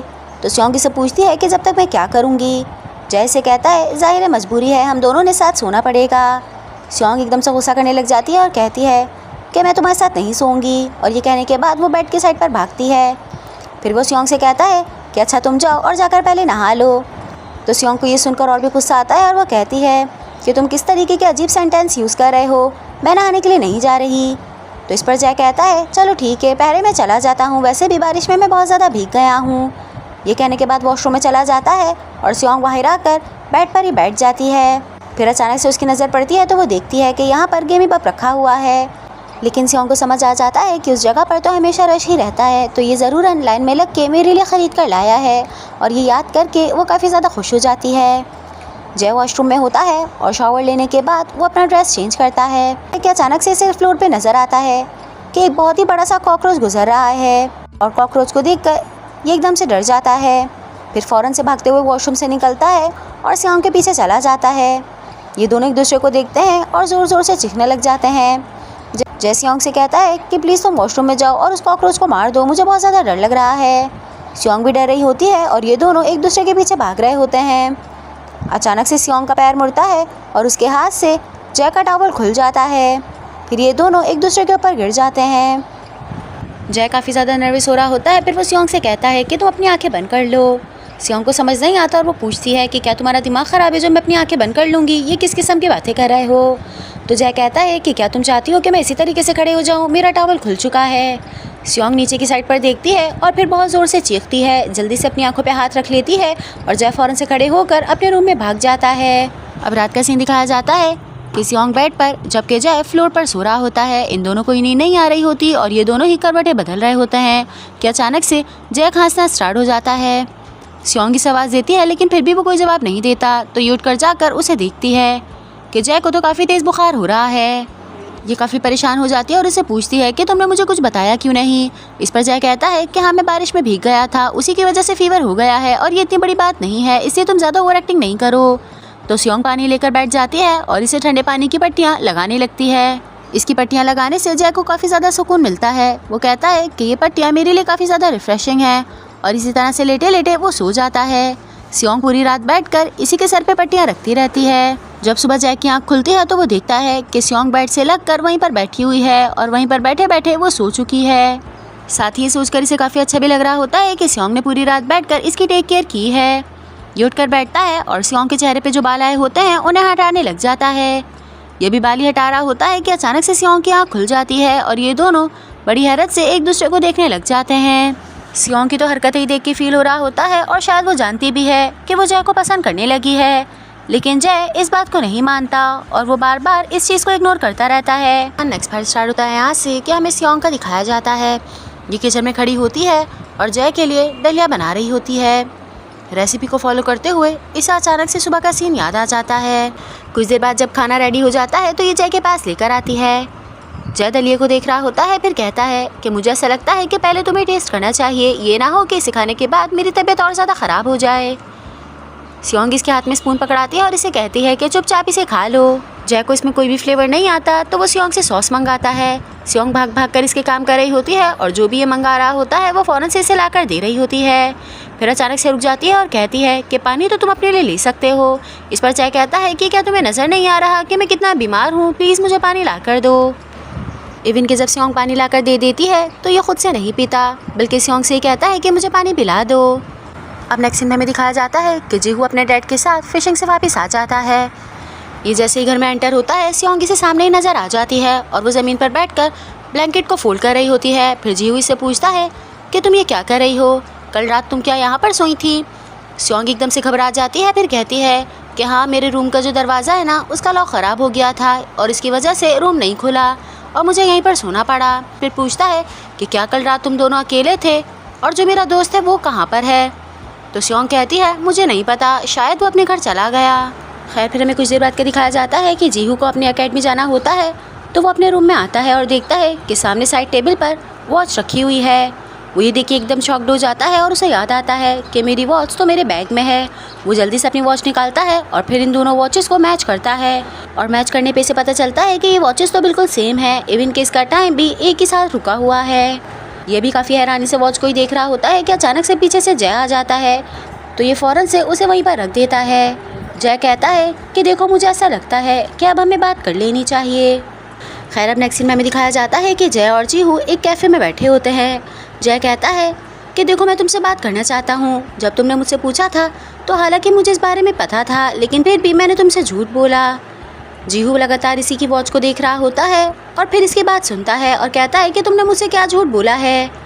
जय बताता है मैंने तुमसे यही झूठ बोला था कि मैं सियोंग को पसंद नहीं करता, जबकि सच ये है कि मैं उसे लाइक करता हूँ।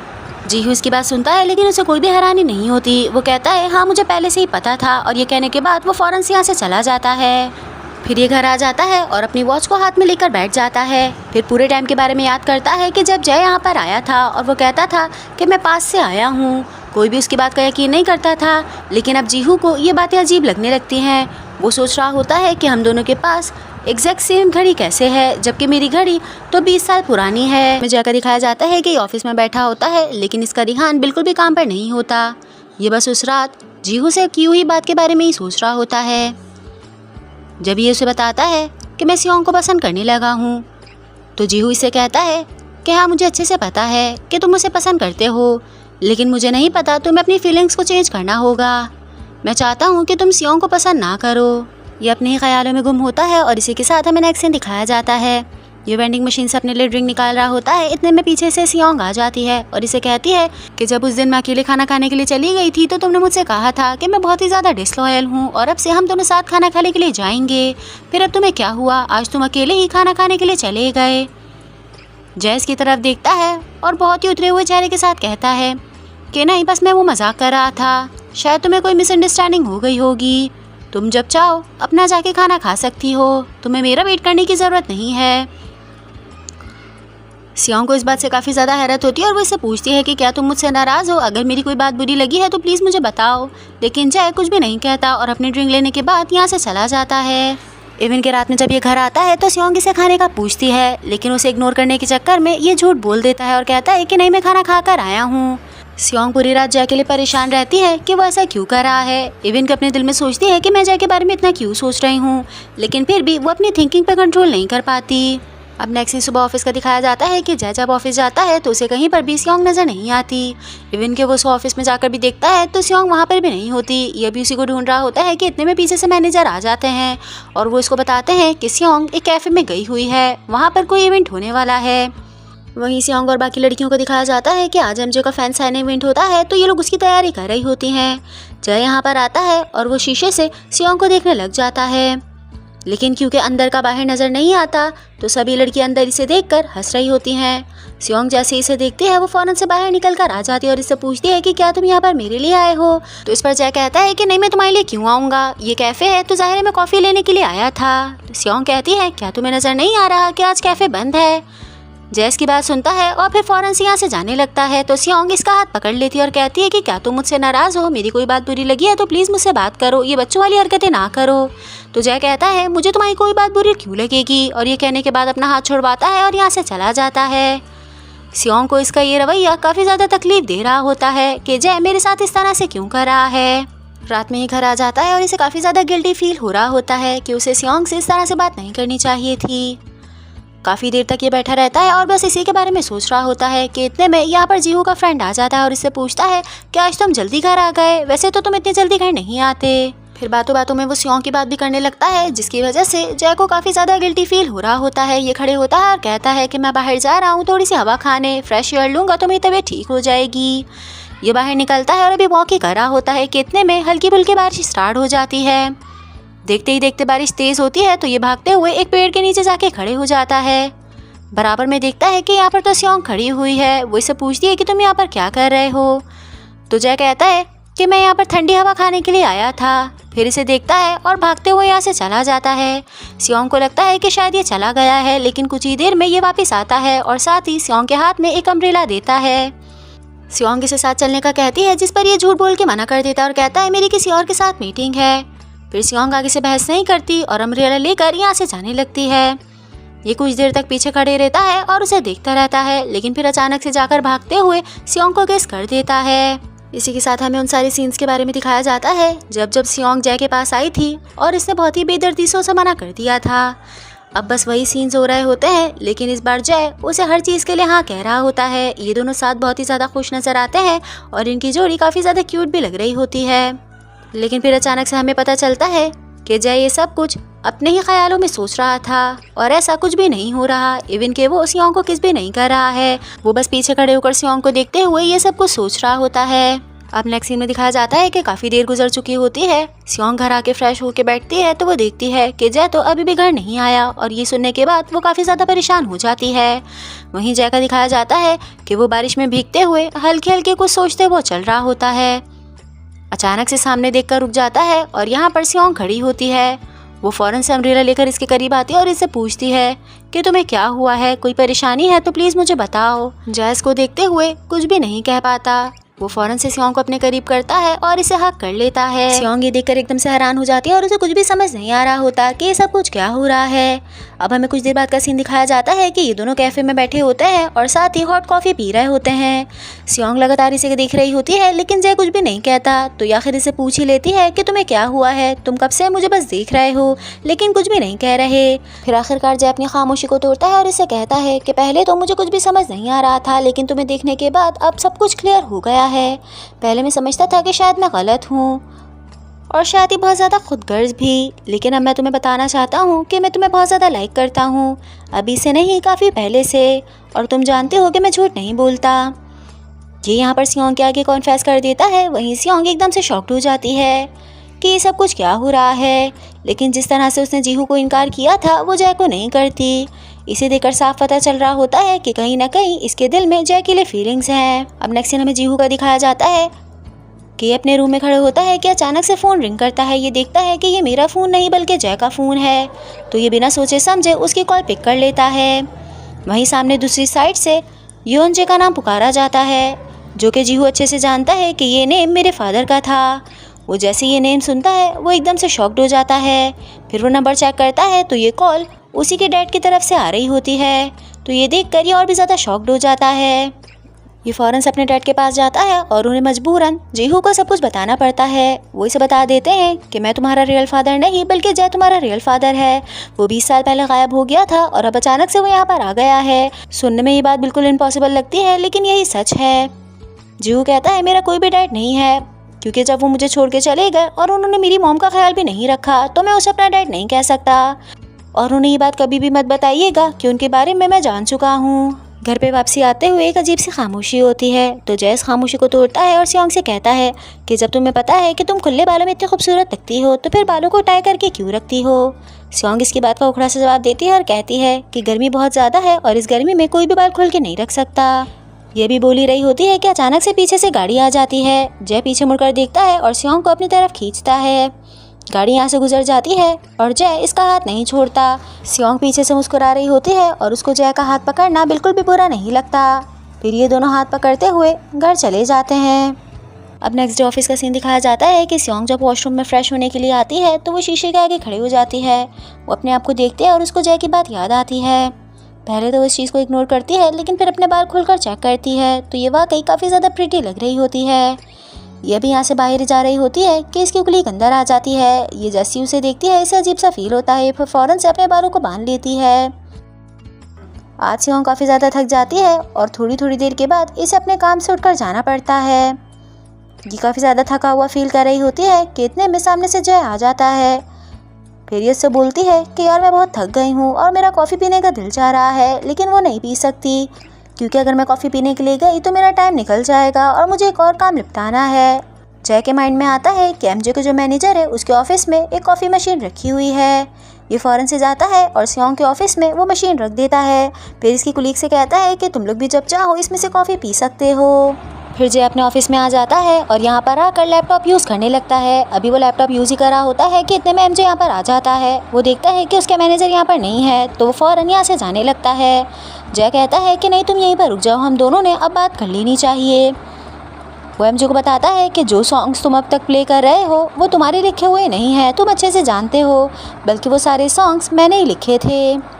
एमजे इसकी बात सुनता है और उसे ज़रा भी हैरानी नहीं होती। वो कहता है मैं बहुत ज़्यादा एम्बेरस हूँ, जबकि इसमें मेरी कोई भी गलती नहीं है। मैंने हमेशा मैनेजर से कहा लेकिन उन्होंने इस बात को मना कर दिया। अब तुम बताओ कि मैं क्या कर सकता हूँ। जय कहता है हाँ ठीक है, लेकिन अब तुम आइंदा से मेरा कोई भी सॉन्ग नहीं गाना।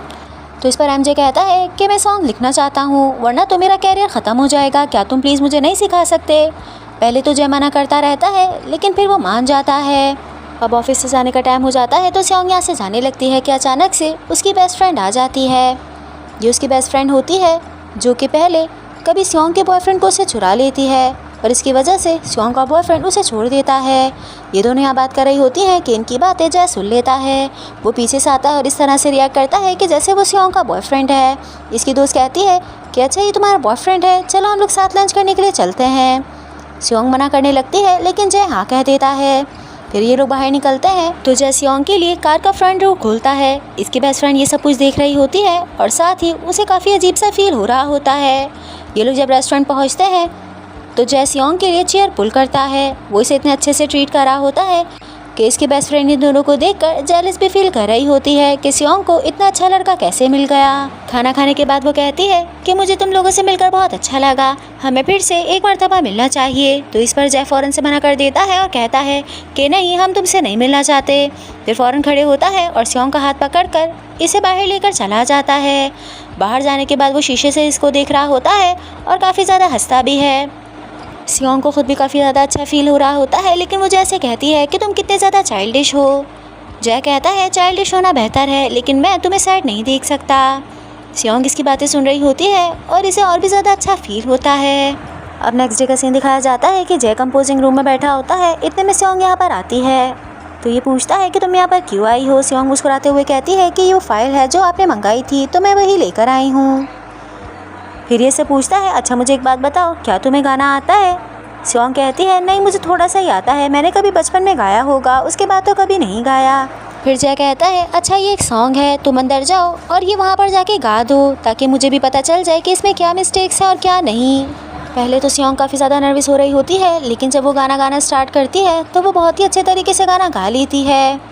अभी वो गाना ही गा रही होती है और जय बाहर बैठकर मुस्कुराते हुए उसी की तरफ देख रहा होता है। अचानक से सियोंग अपनी आंखें खोलती है और उसे जय सामने नज़र नहीं आता। वो एकदम से चुप हो जाती है और हड़बड़ाकर इधर उधर देखने लगती है। वो अपने बराबर में देखती है तो जय वहीं पर खड़ा होता है। फिर जय सियोंग को बताता है कि ये सॉन्ग मैंने तुम्हारे बारे में सोचते हुए लिखा है। सियोंग के क्योंकि हेडफोन्स लगे होते हैं तो उसे जय की बात समझ नहीं आती। वो अपने हेडफोन्स उतारने लगती है लेकिन जय इस पर हाथ रख देता है और उसे उतारने नहीं देता।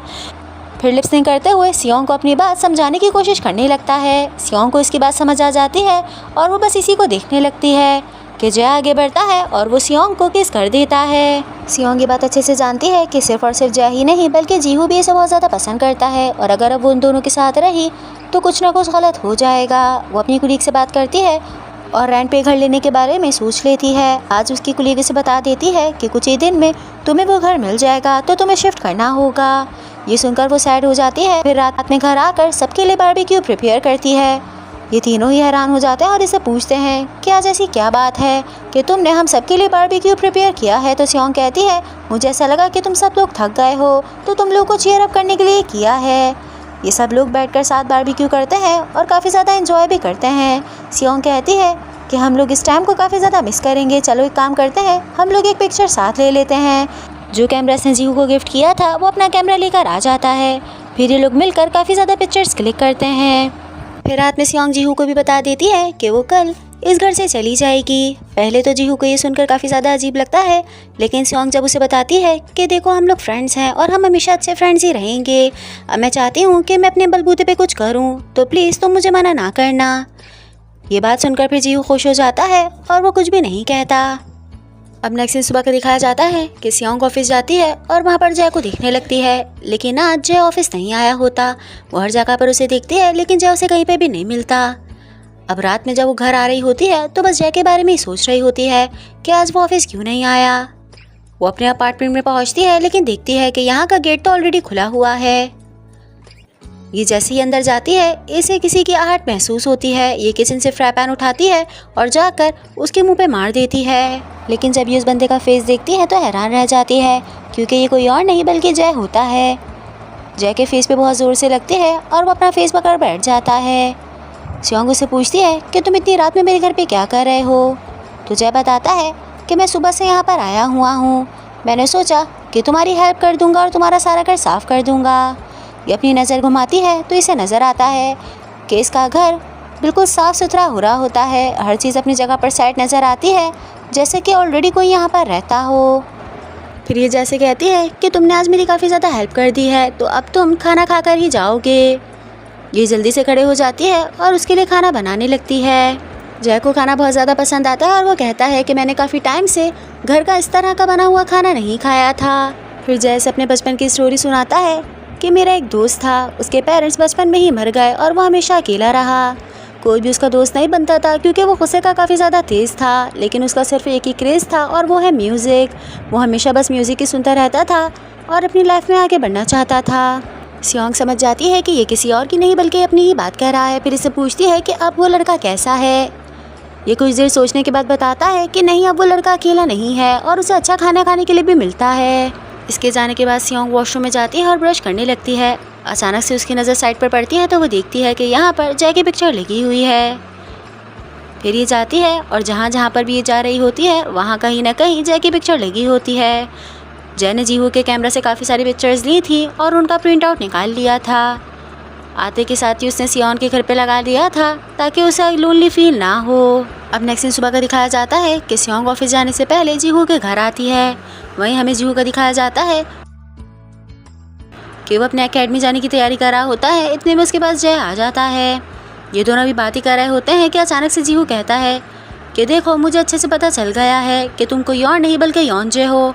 साथ ही मैं तुम्हें एक बात बताना चाहता हूँ और साथ ही मैं तुम्हें बताना चाहता हूँ कि बस मेरे एक ही डैड हैं और उनकी अपनी कंपनी है। जय जैसे इसकी बात सुनता है वो हक्का बक्का रह जाता है कि मेरे बारे में जीहू को कैसे पता। ये दोनों यहाँ पे अभी खड़ों के बात ही कर रहे होते हैं कि अचानक से पीछे से सियोंग आ जाती है और इन दोनों की सारी बातें सुन लेती है। वो इतना ज़्यादा शॉक्ड हो जाती है और उसे कुछ भी समझ नहीं आ रहा होता, तो वो फ़ौरन से बाहर निकल जाती है। जय इसके पीछे आता है और इससे कहता है कि हम दोनों ने बात कर लेनी चाहिए। ये इससे पूछती है कि देखो, अभी जो कुछ भी मैंने सुना है मुझे उस पर बिल्कुल भी यकीन नहीं आ रहा। तो जय से कहता है देखो, ये बात बहुत ज़्यादा अजीब है, लेकिन ये सब कुछ मेरे साथ हुआ है। अब मुझे नहीं पता कि मैं यहाँ पर कब तक रहूँगा और कब यहाँ से चला जाऊँगा। सियोंग की आंखों में आंसू आ जाते हैं और वो इससे पूछती है कि क्या वाकई तुम यहाँ से चले जाओगे। तो जय कहता है हाँ, हो सकता है। इस पर सियोंग कहती है हाँ, चले जाना और फिर कभी भी वापस नहीं आना। ये कहती है और फिर यहाँ से चली जाती है। सियोंग के इस तरह से जाने की वजह से जय भी परेशान हो जाता है और उसे समझ नहीं आता कि वो सियोंग की किस तरह से समझाए। अब ये दोनों ऑफिस आ जाते हैं और यहाँ पर भी आकर एक दूसरे को काफ़ी ज़्यादा इग्नोर कर रहे होते हैं। इस तरह से रिएक्ट कर रहे होते हैं जैसे एक दूसरे को नहीं जानते और काफ़ी ज़्यादा फॉर्मल बिहेव कर रहे होते हैं। जय से बात करना चाहता है लेकिन अब उसे भी काफ़ी अजीब फील हो रहा होता है। इसी वजह से वो सियोंग से बात भी नहीं कर पाता। फिर रात में जब सियोंग घर आ जाती है और अपने घर में काम करने लगती है, वो फ्रिज ऑन करती है तो यहाँ पर जय की पिक्चर लगी होती है, जिसे देखकर वो हंसने लगती है और उसे शदीद जय की याद आने लगती है। फिर उसे फील होता है कि जय तो चला जाएगा और वो कभी भी मेरा नहीं हो सकता। तो वो जल्दी जल्दी से हर जगह से जय की पिक्चर्स उतार देती है और उसे एक बॉक्स में रख देती है। अब नेक्स्ट सीन एमजे का दिखाया जाता है कि वो अपने मैनेजर के साथ बैठा होता है और मज़े से सुशी खा रहा होता है। उसके मैनेजर उसे पूछ रहे होते हैं कि देखो, नेक्स्ट मंथ तुम्हारा कॉन्ट्रैक्ट एक्सपायर हो जाएगा, मैं चाहता हूँ कि तुम फिर से हमारे साथ काम करो। लेकिन एमजे उनकी हर बात को इग्नोर कर रहा होता है, बार बार उनसे पूछ रहा होता है कि क्या आप सुशी खाएंगे। वो मना कर देते हैं तो ये उनकी तरफ सुशी लेकर जाता है। वो अपना मुँह खोलते हैं लेकिन ये उन्हें नहीं खिलाता और ख़ुद खाने के बाद ज़ोर ज़ोर से हंसने लगता है। दिन गुजरते जाते हैं और वक्त के साथ जय और सियोंग में दूरियां बढ़ने लगती हैं। वो दोनों एक दूसरे से बात करना छोड़ देते हैं, इवन के हाय हेलो करना भी। वहीं डैड दादा के साथ मिलकर फिर से अपनी एंटरटेनमेंट कंपनी स्टार्ट करते हैं और उसमें वो जीहू और उसके फ्रेंड को ले लेते हैं। ये दोनों यहाँ पर ट्रेनीज़ बन जाते हैं और बहुत ही अच्छे से प्रैक्टिस करने लगते हैं। जीहू भी ये बात नोट करता है कि जे का बिहेवियर अब काफ़ी ज़्यादा डिफरेंट हो गया है। अब वो पहले की तरह हंसमुख नहीं रहा, अब वो हमेशा चुप चुप ही रहता है। अब नेक्स्ट डे का सीन दिखाया जाता है कि जय अपना सारा सामान पैक कर लेता है और वो काफ़ी ज़्यादा सैड भी नज़र आ रहा होता है। अपने रूम को देखकर कहता है कि हाँ, मैं जानता हूँ कि इस कमरे से मेरी काफ़ी ज़्यादा यादें हैं, लेकिन अब मैं यहाँ पर नहीं रह सकता। ये अपना सामान उठा के यहाँ से जा ही रहा होता है कि अचानक से जीहू यहाँ पर आ जाता है और उससे पूछता है कि तुम्हें क्या हुआ है, तुम कहाँ पर जा रहे हो। उस वक्त तो जय से कुछ नहीं बताता। इसी के साथ हमें नेक्स्ट सीन दिखाया जाता है कि ये दोनों वैन में बैठे होते हैं और एक साथ कहीं जा रहे होते हैं। जीहू पीछे मुड़कर देखता है और कहता है कि अगर मुझे पता होता कि तुम मुझे कैंप पर लेकर जा रहे हो तो मैं तुम्हारे साथ कभी नहीं चलता, हम इतनी दूर क्यों आए हैं। वहीं हमें पता चलता है कि जय घर छोड़ कर नहीं बल्कि कैंपिंग के लिए जा रहा था और क्योंकि वो अकेला नहीं जा सकता तो वो जीहू को अपने साथ ले लेता है। फिर ये दोनों मिलकर कैंप लगाते हैं जिसमें जय को काफ़ी ज़्यादा प्रॉब्लम फेस करनी पड़ रही होती है। तो जीहू इसकी हेल्प करता है और ये बात जय को बहुत ज़्यादा अच्छी भी लगती है। फिर खाना बनाने की बारी आती है तो ये लोग चेक करते हैं कि जय को लगा था कि वो शायद अपने साथ स्टोव लेकर आया है, लेकिन ये स्टोव नहीं बल्कि ड्रिल मशीन होती है। फिर इसकी वजह से ये लोग कन्वीनियंस स्टोर जाते हैं और वहाँ से रेडीमेड फूड लेकर आ जाते हैं। अब रात का सीन दिखाया जाता है कि ये दोनों साथ बैठे होते हैं और आपस में बात कर रहे होते हैं। जय इससे माफ़ी मांगता है और कहता है कि देखो, मैंने तुम्हें ये बात इसलिए नहीं बताई थी क्योंकि मुझे पता था कि इस बात को यकीन करने में तुम लोगों को बहुत ज़्यादा वक्त लगेगा, क्योंकि ये सब कुछ मेरे खुद भी समझ नहीं आया कि मैं इतनी दूर से यहाँ पे कैसे आ गया। फिर जीहू पूछता है कि अच्छा मुझे एक बात बताओ कि तुम मेरी मॉम से कैसे मिले थे। तो जय कहता है यार मुझे तो कुछ भी याद नहीं है, बस जितना मुझे याद है वो यही है कि मैं तुम्हारी मॉम को दूर से जानता था। इस पर जीहू कहता है कि वैसे तो मैंने सोचा था कि जब मैं अपने डैड से मिलूंगा तो उनसे पूछूंगा कि वो हमें इस तरह से छोड़कर क्यों चले गए और साथ ही उन्होंने हमारा साथ क्यों नहीं दिया, लेकिन जब मैं तुम्हें देखता हूँ मुझे तुम पर तरस आता है कि तुम्हें तो इस बारे में खुद कुछ नहीं पता, तो तुम मुझे क्या बताओगे। जीहू के सो जाने के बाद ही उसके चेहरे पे प्यार करता है और फिर बाहर उठकर आ जाता है। अब ये दिल में सोचता है कि इसे सियोंग को मैसेज कर देना चाहिए।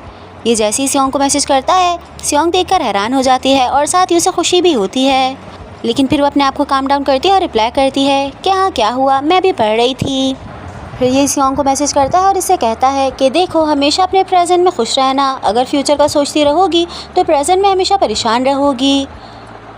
बहुत सारी फ़नी चीज़ें हैं जो तुम्हारे आसपास हैं, बस तुम्हें उन्हें फ़ील करने की ज़रूरत है और तुम हमेशा खुश रहो। अब नेक्स्ट डे का सीन दिखाया जाता है कि जय सियोंग के रूम में जाता है और वो वहाँ पर बैठकर सामान समेटने लगता है। यहाँ पर एक बॉक्स होता है जिसमें काफ़ी फजूल चीज़ें नज़र आती हैं, लेकिन अचानक से इसमें से एक की निकलती है। जय ये देखकर हैरान हो जाता है कि उसकी पर एक बैंक का नेम लिखा होता है। ये फ़ौरन से उस बैंक में जाता है और वहाँ के एजेंट से मालूमात लेता है। एजेंट इसे बताता है कि ये बैंक अकाउंट 20 साल पहले खोला गया था। ये एक प्राइवेट अकाउंट था जिसकी फ़ीस एक ही टाइम में पे कर दी गई थी और इसी की वजह से ये आज तक सेफ है। अब बस आपने एक काम करना है कि अपना पासवर्ड इसमें टाइप करना है और आपका लॉकर खुल जाएगा। ये अपने माइंड में सोचता है और फिर पासवर्ड टाइप करता है और इत्तेफाक से वो पासवर्ड ठीक लगता है। फिर एजेंट इसे लॉकर रूम में लेकर जाते हैं और इसे इसकी कीज़ दे देते हैं। ये जाता है और अपना लॉकर ओपन करता है तो वहाँ पर 2 एनवलप्स रखे होते हैं। ये फर्स्ट एनवलप खोलता है तो उसमें $2 बिलियन का चेक रखा होता है। ये सोचकर एकदम खुश हो जाता है कि मैं कितना जीनियस था कि मैंने पैसों को चेक में कन्वर्ट करा लिया था। साथ ही नीचे एक पेपर भी रखा होता है जो कि इसकी नोटबुक का होता है, लेकिन जैसे ही वो पेपर पढ़ता है ये काफ़ी ज़्यादा सैड हो जाता है। फिर अपने दिल में सोचता है कि ज़रूरन ये सब कुछ उसी की वजह से हुआ है। अब नेक्स्ट पार्ट में हमें दिखाया जाता है कि जय बैंक जाता है और वहाँ से अपना चेक ले लेता है और चेक लेने के बाद वो मैनेजर के ऑफिस में आ जाता है। इनसे कहता है कि आपने जो एमजे का कॉन्ट्रैक्ट बनाया है आप उसे कैंसिल कर दें और इसके बदले में मैं आपको ये पैसे दे दूँगा। वो जैसे इतने सारे पैसे देखते हैं फ़ौरन से खुश हो जाते हैं और एमजे का कॉन्ट्रैक्ट इसके हाथ में दे देते हैं। जय वो कॉन्ट्रैक्ट लेता है और उसे फाड़ कर यहाँ से चला जाता है। फिर जब कुछ देर बाद इनका असिस्टेंट इनके पास आता है तो ये उसे कहते हैं कि ये चेक लेकर जाओ और इसे कैश करा के ले आओ। तो इनका असिस्टेंट इन्हें बताता है कि ये बैंक तो पता नहीं कब का बैंकक्रप्ट हो चुका है और अब इसकी तो कोई भी ब्रांच नहीं रही, ये पैसे किसी भी काम के नहीं हैं। उन्हें ये सुनकर गुस्सा तो बहुत आता है, लेकिन अब इतनी देर हो चुकी है कि वो कुछ भी नहीं कर सकते। फिर कुछ देर बाद का दिखाया जाता है कि डैड एमजे को लेकर इन्वेस्टमेंट एजेंसी में जाते हैं। जो लेडी कब से इनको इन्वेस्ट करने के लिए मना कर रही थी, वो जैसे ही एमजे को देखती हैं फ़ौरन से इनके साथ इन्वेस्टमेंट के लिए मान जाती हैं। वहाँ से फ्री होने के बाद ये एमजे को लेकर अपनी वैन में ही वापस आ रहे होते हैं। एमजे ने फर्स्ट टाइम इतनी छोटी सी वैन देखी होती है और इसे देखकर वो काफ़ी ज़्यादा एक्साइटेड होता है। इधर उधर देख रहा होता है और सारी चीज़ों को हाथ लगा रहा होता है। इस पर डैड कहते हैं कि कोई बात नहीं, कुछ टाइम में मैं तुम्हें बड़ी वैन लेकर दे दूँगा। अब नेक्स्ट दिन रात का दिखाया जाता है कि जय अपना सारा सामान पैक करता है और बाहर जाकर टेबल पर बैठ जाता है। फिर सियोंग को मैसेज करता है कि देखो, मैं जानता हूँ कि मैंने तुम्हारे साथ बहुत गलत किया, हालांकि मुझे पता था कि मैं यहाँ पर हमेशा के लिए नहीं रह सकता, तो मुझे तुम्हें पसंद नहीं करना चाहिए था, लेकिन अब मैं लास्ट टाइम तुमसे फेस टू फेस बात करना चाहता हूँ। मैं यहाँ पर 10 बजे तक हूँ, अगर तुम रात में आ गई तो मैं तुमसे मिल लूँगा, नहीं तो उसके बाद मैं चला जाऊँगा। सियोंग इसका मैसेज रीड कर लेती है, लेकिन वो इतनी ज़्यादा हर्ट हो चुकी होती है कि कोई भी रिप्लाई नहीं करती। जय वहीं टेबल पर बैठकर इसका वेट करता रहता है। हालांकि 10 से 11 बज जाते हैं, लेकिन सियोंग यहाँ पर नहीं आती। फिर ये उठता है और अपना सारा सामान लेकर यहाँ से निकल जाता है। वहीं सियोंग को इसकी बहुत ज़्यादा याद आ रही होती है, तो वो फ़ौरन से उठती है और भागते हुए जय के घर पर आने लगती है। जब वो यहाँ पहुँचते हैं तो यहाँ की सारी लाइट्स ऑफ होती हैं और जय यहाँ पर नहीं होता। तो वो ये देखकर रोने लग जाती है कि मैं उसे लास्ट टाइम नहीं मिल पाई। सियोंग अभी रो रही होती है कि अचानक से पीछे से उसके कंधे पे एक हाथ आता है। ये पीछे मुड़कर देखती है तो ये जय ही होता है। इसे कहता है कि मुझे एक बात बताओ कि मैं तुमसे मिले बगैर यहाँ से कैसे जा सकता हूँ। फिर सियोंग इसे हक कर लेती है और कहती है कि मुझे छोड़कर मत जाना। तो जय कहता है हाँ ठीक है, मैं कहीं पर भी नहीं जाऊँगा। फिर हमें कुछ देर बाद का सीन दिखाया जाता है कि जय और सियोंग दोनों साथ चलते हुए आ रहे होते हैं। जय सियोंग को उसके घर पे छोड़ता है और इससे कहता है कि तुमने अपना घर मुझसे बहुत ज़्यादा करीब ले लिया, अभी तो हमने थोड़ी सी बात भी नहीं की और तुम्हारा घर आ गया। तो सियोंग इस पर मुस्कुरा कर कहती है चलो ठीक है, नेक्स्ट टाइम मैं अपना घर काफ़ी ज़्यादा दूर लूँगी। फिर जय कहता है चलो ठीक है, तुम अपने घर में जाओ ताकि मैं फिर यहाँ से चला जाऊँ। तो इस पर सियोंग कहती है कि अब ये ट्रेंड नहीं है, अब लड़कियाँ बाहर खड़ी होती हैं और जब उनका बॉयफ्रेंड चला जाता है तो वो अपने घर में चली जाती हैं। अब काफ़ी देर तक इसी टॉपिक पे बात होती रहती है। फिर सियोंग कहती है कि चलो ठीक है, पहले मैं घर में चली जाती हूँ और फिर तुम यहाँ से चले जाना। वो फ़ौरन से जाती है और अपनी लिफ्ट का बटन प्रेस करने लगती है। तो जय भागते हुए इसके पास आता है और इसे कहता है कि तुम कितनी अजीब हो, अभी तो ट्रेंड में जो चीज़ चल रही है तुम्हें वो कहनी चाहिए लेकिन तुम नहीं कह रही। सियोंग को समझ नहीं आता, वो इससे पूछती है कि तुम किस चीज़ की बात कर रहे हो।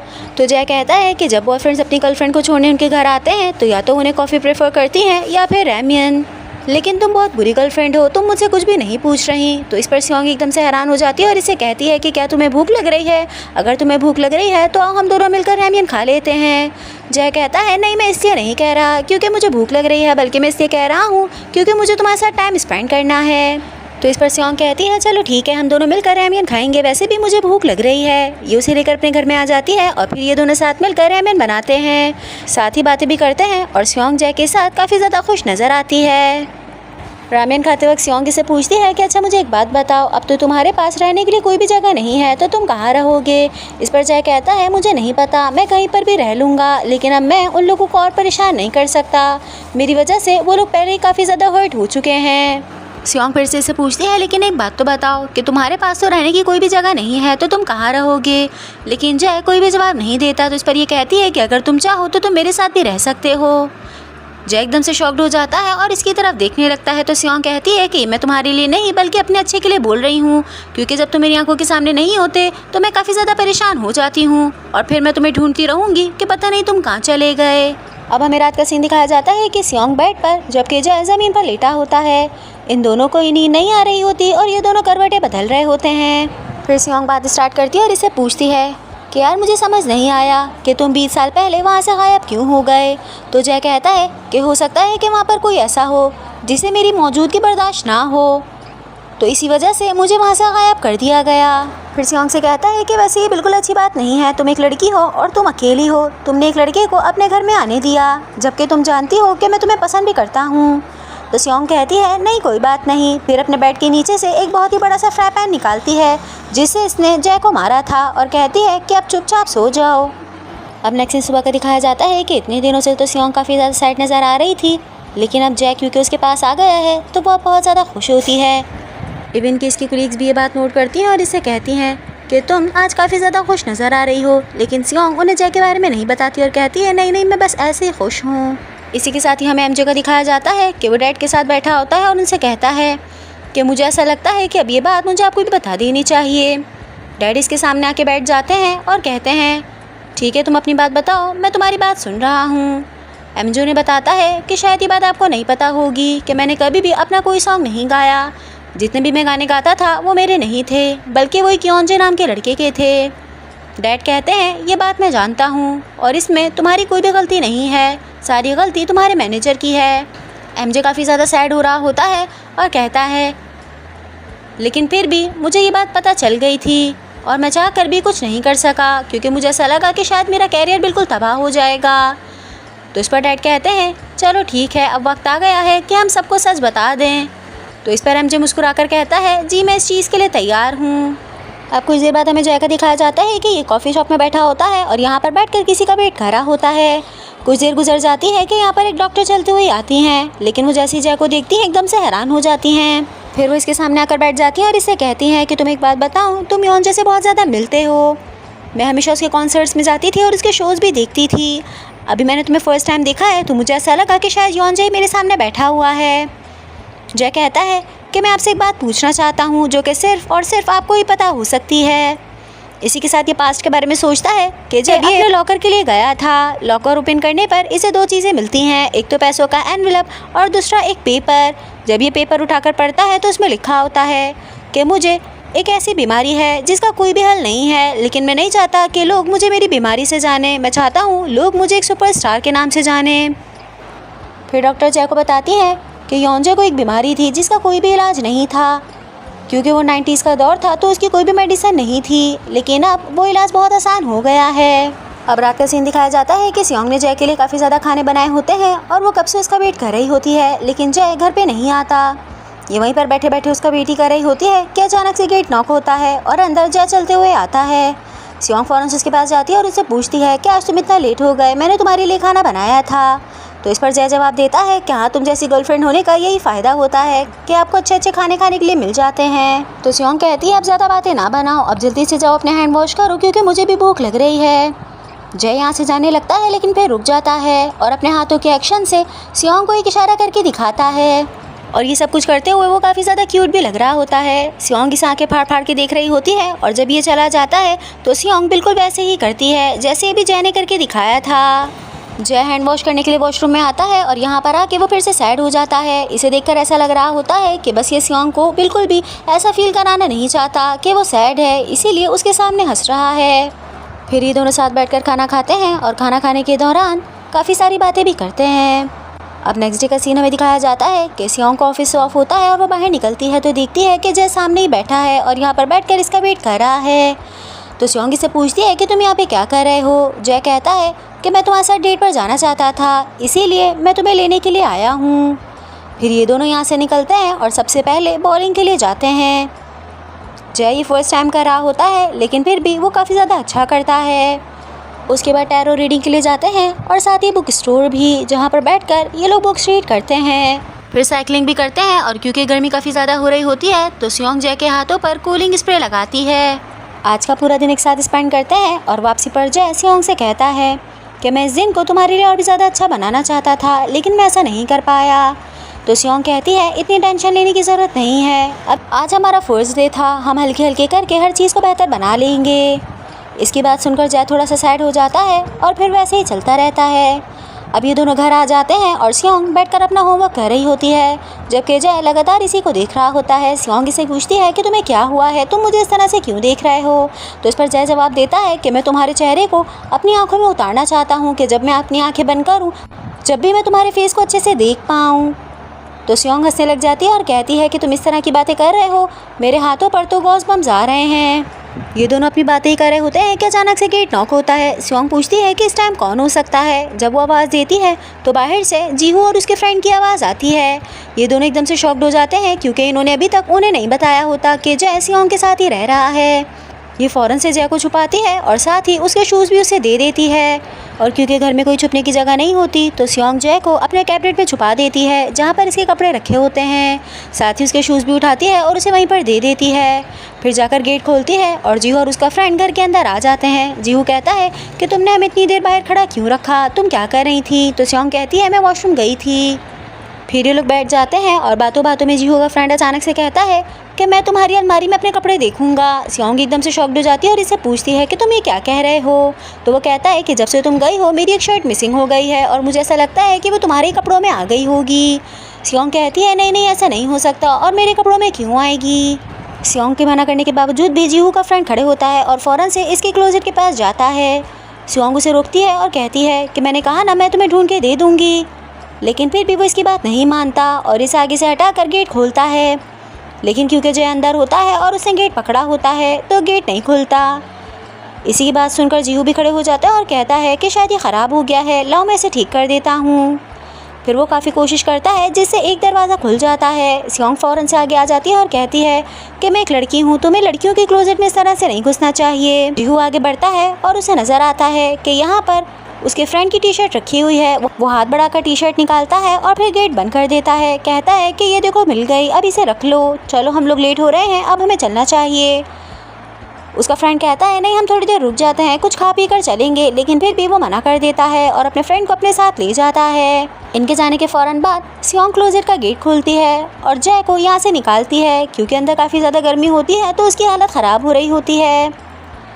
वो फ़ौरन से उसे पानी वानी पिलाती है और उसे हवा भी झलती है। वहीं जीहू का दिखाया जाता है कि वो रास्ते में चुपचाप चल रहा होता है और अभी सियोंग के बारे में ही सोच रहा होता है कि जब उसने क्लोजेट का गेट खोला था तो उसे नज़र आ गया था कि जय अंदर ही बैठा हुआ है। ये देखकर वो काफ़ी ज़्यादा सैड हो जाता है, लेकिन उसे इस बात का आइडिया भी है कि सियोंग जय को पसंद करती है, ना कि उसको, इसलिए वो चुपचाप वहाँ से निकल गया। अब हमें रात का सीन दिखाया जाता है कि सियोंग अपने बेड पर जबकि जय ज़मीन पर लेटा होता है। सियोंग अचानक से वो पिक्चर वाला स्टिकर उठाती है और इसके हाथ पे लगा देती है, जिस पर जय कहता है कि तुम ऐसा क्यों कर रही हो। सियोंग कहती है जहाँ पे भी तुम चाहोगे ये तुम्हारे साथ रहेगा और इस तरह से तुम कहीं पर भी नहीं खोगे। जय इसकी बातें सुनकर मुस्कुराने लग जाता है। फिर सियोंग कहती है कि कल नाश्ते में तुम मुझे राइस बनाकर खिला देना, मुझे अजीब सी क्रेविंग हो रही है। इससे बात करते करते वो सो जाती है और हमें कुछ देर बाद का सीन दिखाया जाता है कि जय सामने खड़े होता है और मुस्कुराते हुए इसे सोते हुए देख रहा होता है। फिर इसका ब्लैंकेट ठीक करता है और आगे जाकर इसके फॉरहेड पर किस करता है। फिर अपना सामान उठाता है और सारा सामान लेकर बाहर आकर बैठ जाता है। इसने सियोंग के लिए ऑमलेट और राइस भी बना के रख दिए होते हैं, जिसकी उसने फरमाइश की थी। ये बाहर बैठा होता है और जो पिक्चर्स इसने जीहू और इनके साथ खिंचवाई थी उन्हें देख रहा होता है। अचानक से अपना मोबाइल उठाता है जिसमें सेम वही टाइम हो रहा होता है जिस वक्त ये पास से फ्यूचर में आया था। बहुत तेज़ हवाएं चल रही होती हैं और साथ ही आसमान में कुछ अजीब सा भी हो रहा होता है। फिर वो अपनी छोटी सी बोट उठाता है और उसे लेकर नीचे चला जाता है। फिर हमें कुछ देर बाद का दिखाया जाता है कि अब वहाँ पर बोट पड़ी हुई है, लेकिन जय कहीं पर भी नहीं है। शायद वो फिर से अपने पास्ट में जा चुका है। अब हमें नेक्स्ट डे का सीन दिखाया जाता है कि जय की आँख खुलती है और वो हॉस्पिटल में मौजूद होता है। उसके सर पे चोट लगी होती है और काफ़ी ज़्यादा दर्द भी महसूस कर रहा होता है। यह भी उठकर बैठता ही है कि सामने से डॉक्टर चलते हुए आते हैं और इसे कहते हैं कि तुम रेस्ट करो। जय उनसे पूछता है कि मुझे क्या हुआ है, तो वो बताते हैं कि शायद तुम सीढ़ियों से गिर गए थे और इसकी वजह से तुम्हें कुछ चोटें आई हैं, तुम काफ़ी टाइम से बेहोश पड़े थे। वहीं साथ में नर्स भी खड़ी होती है जो कि इसे कहती है कि वैसे तो आप नींद में बस एक ही नाम ले रहे थे और वो शायद किसी लड़की का नाम था। इसे समझ नहीं आ रहा होता कि ये सब कुछ क्या हो रहा है और इसी की वजह से ये बिल्कुल चुपचाप बैठा होता है कि इतने में नर्स एक कॉपी आगे करती है और इसे कहती है कि क्या प्लीज़ आप मुझे ऑटोग्राफ दे देंगे। जय जैसे ही उसकी बात सुनता है वो एकदम से हैरान हो जाता है। नर्स के साथ साथ डॉक्टर भी कहने लग जाते हैं कि मेरी छोटी बेटी आपको बहुत ज़्यादा पसंद करती है, आप प्लीज़ उसके लिए ऑटोग्राफ दे दें। जय को कुछ भी समझ नहीं आ रहा होता और फिर वो वॉशरूम में आ जाता है। यहाँ पर आज की सोचता है कि अभी तक जो भी कुछ हुआ शायद वो ख्वाब था, लेकिन जैसे अपनी स्लीव्स ऊपर करता है इसे नज़र आता है कि इसके हाथ पर वही स्टिकर लगा हुआ है जो कि सियोंग ने लगाया था। इसका मतलब ये है कि अभी तक जो भी कुछ हुआ वो सब कुछ रियल था। इवन कि जब ये अपने सर के ऊपर से पट्टी हटाता है तो इसका हेयर स्टाइल भी चेंज होता है जो कि इसने फ्यूचर में जाके चेंज किया था। फिर ये वॉशरूम से बाहर निकलता है तो सामने से डॉक्टर आ जाते हैं और इसे कहते हैं कि कल तुम चेकअप के लिए आए थे और आज तुम्हारी रिपोर्ट्स आ जाएंगी। जय ये बात सुनकर काफ़ी ज़्यादा हैरान होता है और इनसे पूछता है कि क्या वाकई में कल हॉस्पिटल आया था। तो ये बताते हैं हाँ, तुम कल सीढ़ियों से गिर गए थे और उसकी वजह से तुम हॉस्पिटल आए थे। तो जय को समझ आता है कि इतना सब कुछ जो हुआ वो सब कुछ एक ही दिन में हुआ है। सियोंग और बाकी सबके साथ गुजारा हुआ वक्त एक ही दिन में कवर हो गया। फिर ये डॉक्टर से पूछता है कि आज क्या डेट है, तो वो बताते हैं आज 17 जून 1997 है और ये वही दिन था जिस दिन जय की डेथ हुई थी। ये एकदम से शॉक्ड हो जाता है और फिर फ़ौरन से अपने कपड़े चेंज करके यहाँ से निकलने लगता है। टेलीफोन के पास आता है और अपने मैनेजर को कॉल लगाता है। डैड बिल्कुल वैसे ही नज़र आ रहे होते हैं जैसे वो पास्ट में थे। वो कॉल पिक करते हैं और कहते हैं कि देखो मुझे तुमसे कोई भी बात नहीं करनी। तो ये उनको बताता है कि देखें अभी मैं आपको नहीं समझा पाऊँगा, लेकिन आज हम दोनों ने मिलना होगा। फिर ये अपने मैनेजर से मुलाकात करता है और उन्हें सारी बात बताने की कोशिश करता है, लेकिन उन्हें कोई भी बात समझ नहीं आती। साथ ही सब ये भी याद आ जाता है कि इसकी डेथ कहाँ पर हुई थी। तो ये फ़ौरन से अपनी गाड़ी निकालता है और उसी जगह पर पहुँच जाता है। जब भी वहाँ पर पहुँचता है तो देखता है कि रियल वाला योंजय वहीं पर बैठा हुआ है। बारिश बहुत तेज़ हो रही होती है और साथ ही तूफ़ान भी आया होता है। वो अपनी कार में होता है और उसकी तबीयत काफ़ी ज़्यादा ख़राब हो रही होती है, क्योंकि हमें पता है कि योंजय को एक बीमारी है जिसका कोई भी इलाज नहीं है। जय उसके पास जाता है तो वो उसे देख के शॉक्ड हो जाता है। तो जय उससे कहता है देखो इतना शॉक्ड होने की ज़रूरत नहीं है, अभी मैं तुम्हें कुछ भी समझा नहीं पाऊँगा। तुम मरने वाले हो लेकिन मैं इस चीज़ को रोक सकता हूँ। तुम चाहो तो अपनी हर एक चीज़ जो तुमसे गलत हुई तुम उसे ठीक कर सकते हो। तो योंजय कहता है हाँ ठीक है, प्लीज़ तो मेरी हेल्प करो। ये उसे लेता है और अपनी कार में लेकर उसे बिल्डिंग के पास लेकर चला जाता है जहाँ पर बूही और डैड रहते हैं। फिर इसे कहता है अब तुम्हें इस बोट पर बैठना होगा और इस तरह से तुम अपनी एक्चुअल जगह पर पहुँच जाओगे। लेकिन योनजे उसे मना कर देता है और कहता है मैं मरना नहीं चाहता, मेरी जगह तुम चले जाओ और तुम मर जाओ। जय इसकी बात सुनकर रोने लग जाता है और वो कहता है कि मैं इतना बुरा कैसे हो सकता हूँ, मैंने कभी भी ये चीज़ इतने अच्छे से फील नहीं की थी। खैर अब उसके पास कोई भी रास्ता नहीं होता तो वो अपनी स्लाइड पर बैठता है और स्टेयर से नीचे चला जाता है। अब हमें प्रेजेंट का सीन दिखाया जाता है और सभी की लाइफ के बारे में बताया जाता है कि जीहू और उसका फ्रेंड बहुत ही अच्छे से स्टार बन जाते हैं। अब उन लोगों के कॉन्सर्ट्स होना स्टार्ट हो जाते हैं जिसमें वो काफ़ी अच्छा परफॉर्म करते हैं। वहीं डैड बूही को प्रपोज कर देते हैं और इन दोनों की शादी हो जाती है। साथ ही सियोंग डेली बेसिस पर जय को याद करती है, लेकिन उसका कोई भी मैसेज और कॉल उसे रिसीव नहीं होता और इसी वजह से वो काफ़ी ज़्यादा सैड भी होती है, लेकिन किसी के सामने भी ये शो नहीं करती कि वो उसे मिस कर रही है। वहीं एमजे इनकी कंपनी में इनके साथ काम कर रहा होता है और अब वो सॉन्ग्स लिखना स्टार्ट कर चुका है। फिर हमें रात का सीन दिखाया जाता है कि सियोंग कन्वीनियंस स्टोर जाती है और यहाँ से अपना सामान लेकर बाहर निकल रही होती है। अचानक से इसे नज़र आता है कि सामने शायद जय खड़ा हुआ है। ये अपना सारा सामान वहीं छोड़कर उसके पीछे भागना स्टार्ट कर देती है, लेकिन भागते भागते वो कहीं गुम हो जाता है और इसे कहीं पर भी नज़र नहीं आता। ये रास्ते में ही बैठकर रोने लग जाती है कि क्या वाकई तुम मुझे इतनी जल्दी भूल गए हो और तुम्हें मेरी याद नहीं आती। अब नेक्स्ट सीन सुबह का दिखाया जाता है कि सियोंग अपने घर से निकलती है और वो अपनी मीटिंग के लिए जा रही होती है। अचानक से सामने एक बंदा आ जाता है और जो इससे टकरा जाता है, इसकी सारी फाइल्स वहीं पर गिर जाती हैं। ये ज़मीन पर बैठ जाती है और अपनी फाइल्स एक एक करके उठाने लगती है। अचानक से कोई इसके आगे आता है और इसके कानों पर हेडफोन्स लगा देता है। सियोंग जैसे ही ऊपर देखती है वो ये देखकर एकदम से शॉक्ड हो जाती है कि ये कोई और नहीं बल्कि जय है। ये जैसे ही जय को देखती है इसकी आंखों में आंसू आ जाते हैं और ये रोते हुए उसके करीब आती है, फिर उसे किस कर देती है। क्योंकि ये दोनों बिल्कुल मेन स्ट्रीट पे खड़े होते हैं तो आसपास इधर उधर जाने वाले लोग भी इन्हीं को देख रहे होते हैं। फिर ये दोनों साथ चलते हुए आते हैं और कॉफ़ी पीते हुए एक जगह पर बैठ जाते हैं। सियोंग से पूछती है कि मुझे एक बात बताओ कि तुम अब वापस कैसे आ गए। तो जय उसे बताता है देखो मैं वापस नहीं आ रहा था, जो रियल वाला योनजे है उसने कहा कि वो यहाँ पे रहना चाहता है और फिर मैं उसकी जगह मर जाऊँगा, लेकिन जब मैंने वहाँ से स्लाइड ली तो मुझे नहीं पता मगर मैं कैसे यहाँ पर आ गया। इसका मतलब ये है कि शायद वो फिर से मर चुका है। तुम्हें पता है कि ये बात मैं नहीं जानता था कि मैं इतना ज़्यादा बुरा हूँ। जब मैं अपने आप से मिला तो इस बात का मुझे बहुत अच्छे से अंदाज़ा हो गया। फिर ये दोनों साथ घर चले जाते हैं और सियोंग कहती है कि तुम यहीं पर वेट करो, मैं शावर लेकर आ रही हूँ। तो जय के जहन में अजीब अजीब से ख्यालात आ रहे होते हैं और इस वजह से वो काफ़ी ज़्यादा परेशान भी हो रहा होता है। सियोंग वॉशरूम से निकलकर जब आती है तो ये उसे देखता है और फिर उससे दूर भागने लगता है। सियोंग कहती है तुम्हें क्या हुआ है, लेकिन जय इसकी तरफ भी नहीं देख रहा होता। फिर फ़ौरन से खड़े होता है और कहता है कि मैं थोड़ी देर बाद घर आ जाऊँगा और ये कहते हुए घर से निकल जाता है। जय क्योंकि सियोंग को बहुत ज़्यादा पसंद करता है तो अब उसे कंट्रोल नहीं होता, लेकिन फिर भी वो सियोंग की परमिशन के बगैर कुछ भी नहीं करना चाहता। तो वो उसके घर में रहने के लिए मना कर देता है और उसी के बराबर वाले घर को रेंट पर ले लेता है। सभी की लाइफ सेट हो जाती है। जीहू के कॉन्सर्ट्स हो रहे होते हैं। फिर जय उसे मिलने के लिए जाता है और जो ब्रेसलेट इसने योनजे से लिया था ये उसे पहना देता है। कहता है कि मैं तुम्हारे डैड से मिला था और उनसे मुझे ये मिला है, तो तुम हमेशा इसे अपने हाथ में रखना। सियोंग भी अब पहले की तरह दुखी नहीं रहती और जब भी वो जय के साथ होती है वो बहुत ही ज़्यादा खुश नज़र आती है। ये दोनों हमेशा साथ रहते हैं। एंड गाइस इसी के साथ हमारे ड्रामे का यहीं पर एंड होता है। एंड आई होप आप सबको आज का ड्रामा पसंद आया होगा और साथ ही इसकी एंडिंग भी। बहुत जल्द मैं आप सबके लिए एक न्यू ड्रामा लेकर आऊँगी। जब तक के लिए स्टे ट्यून, अपना बहुत सारा ख्याल रखिएगा। Bye bye and thank you so much for watching.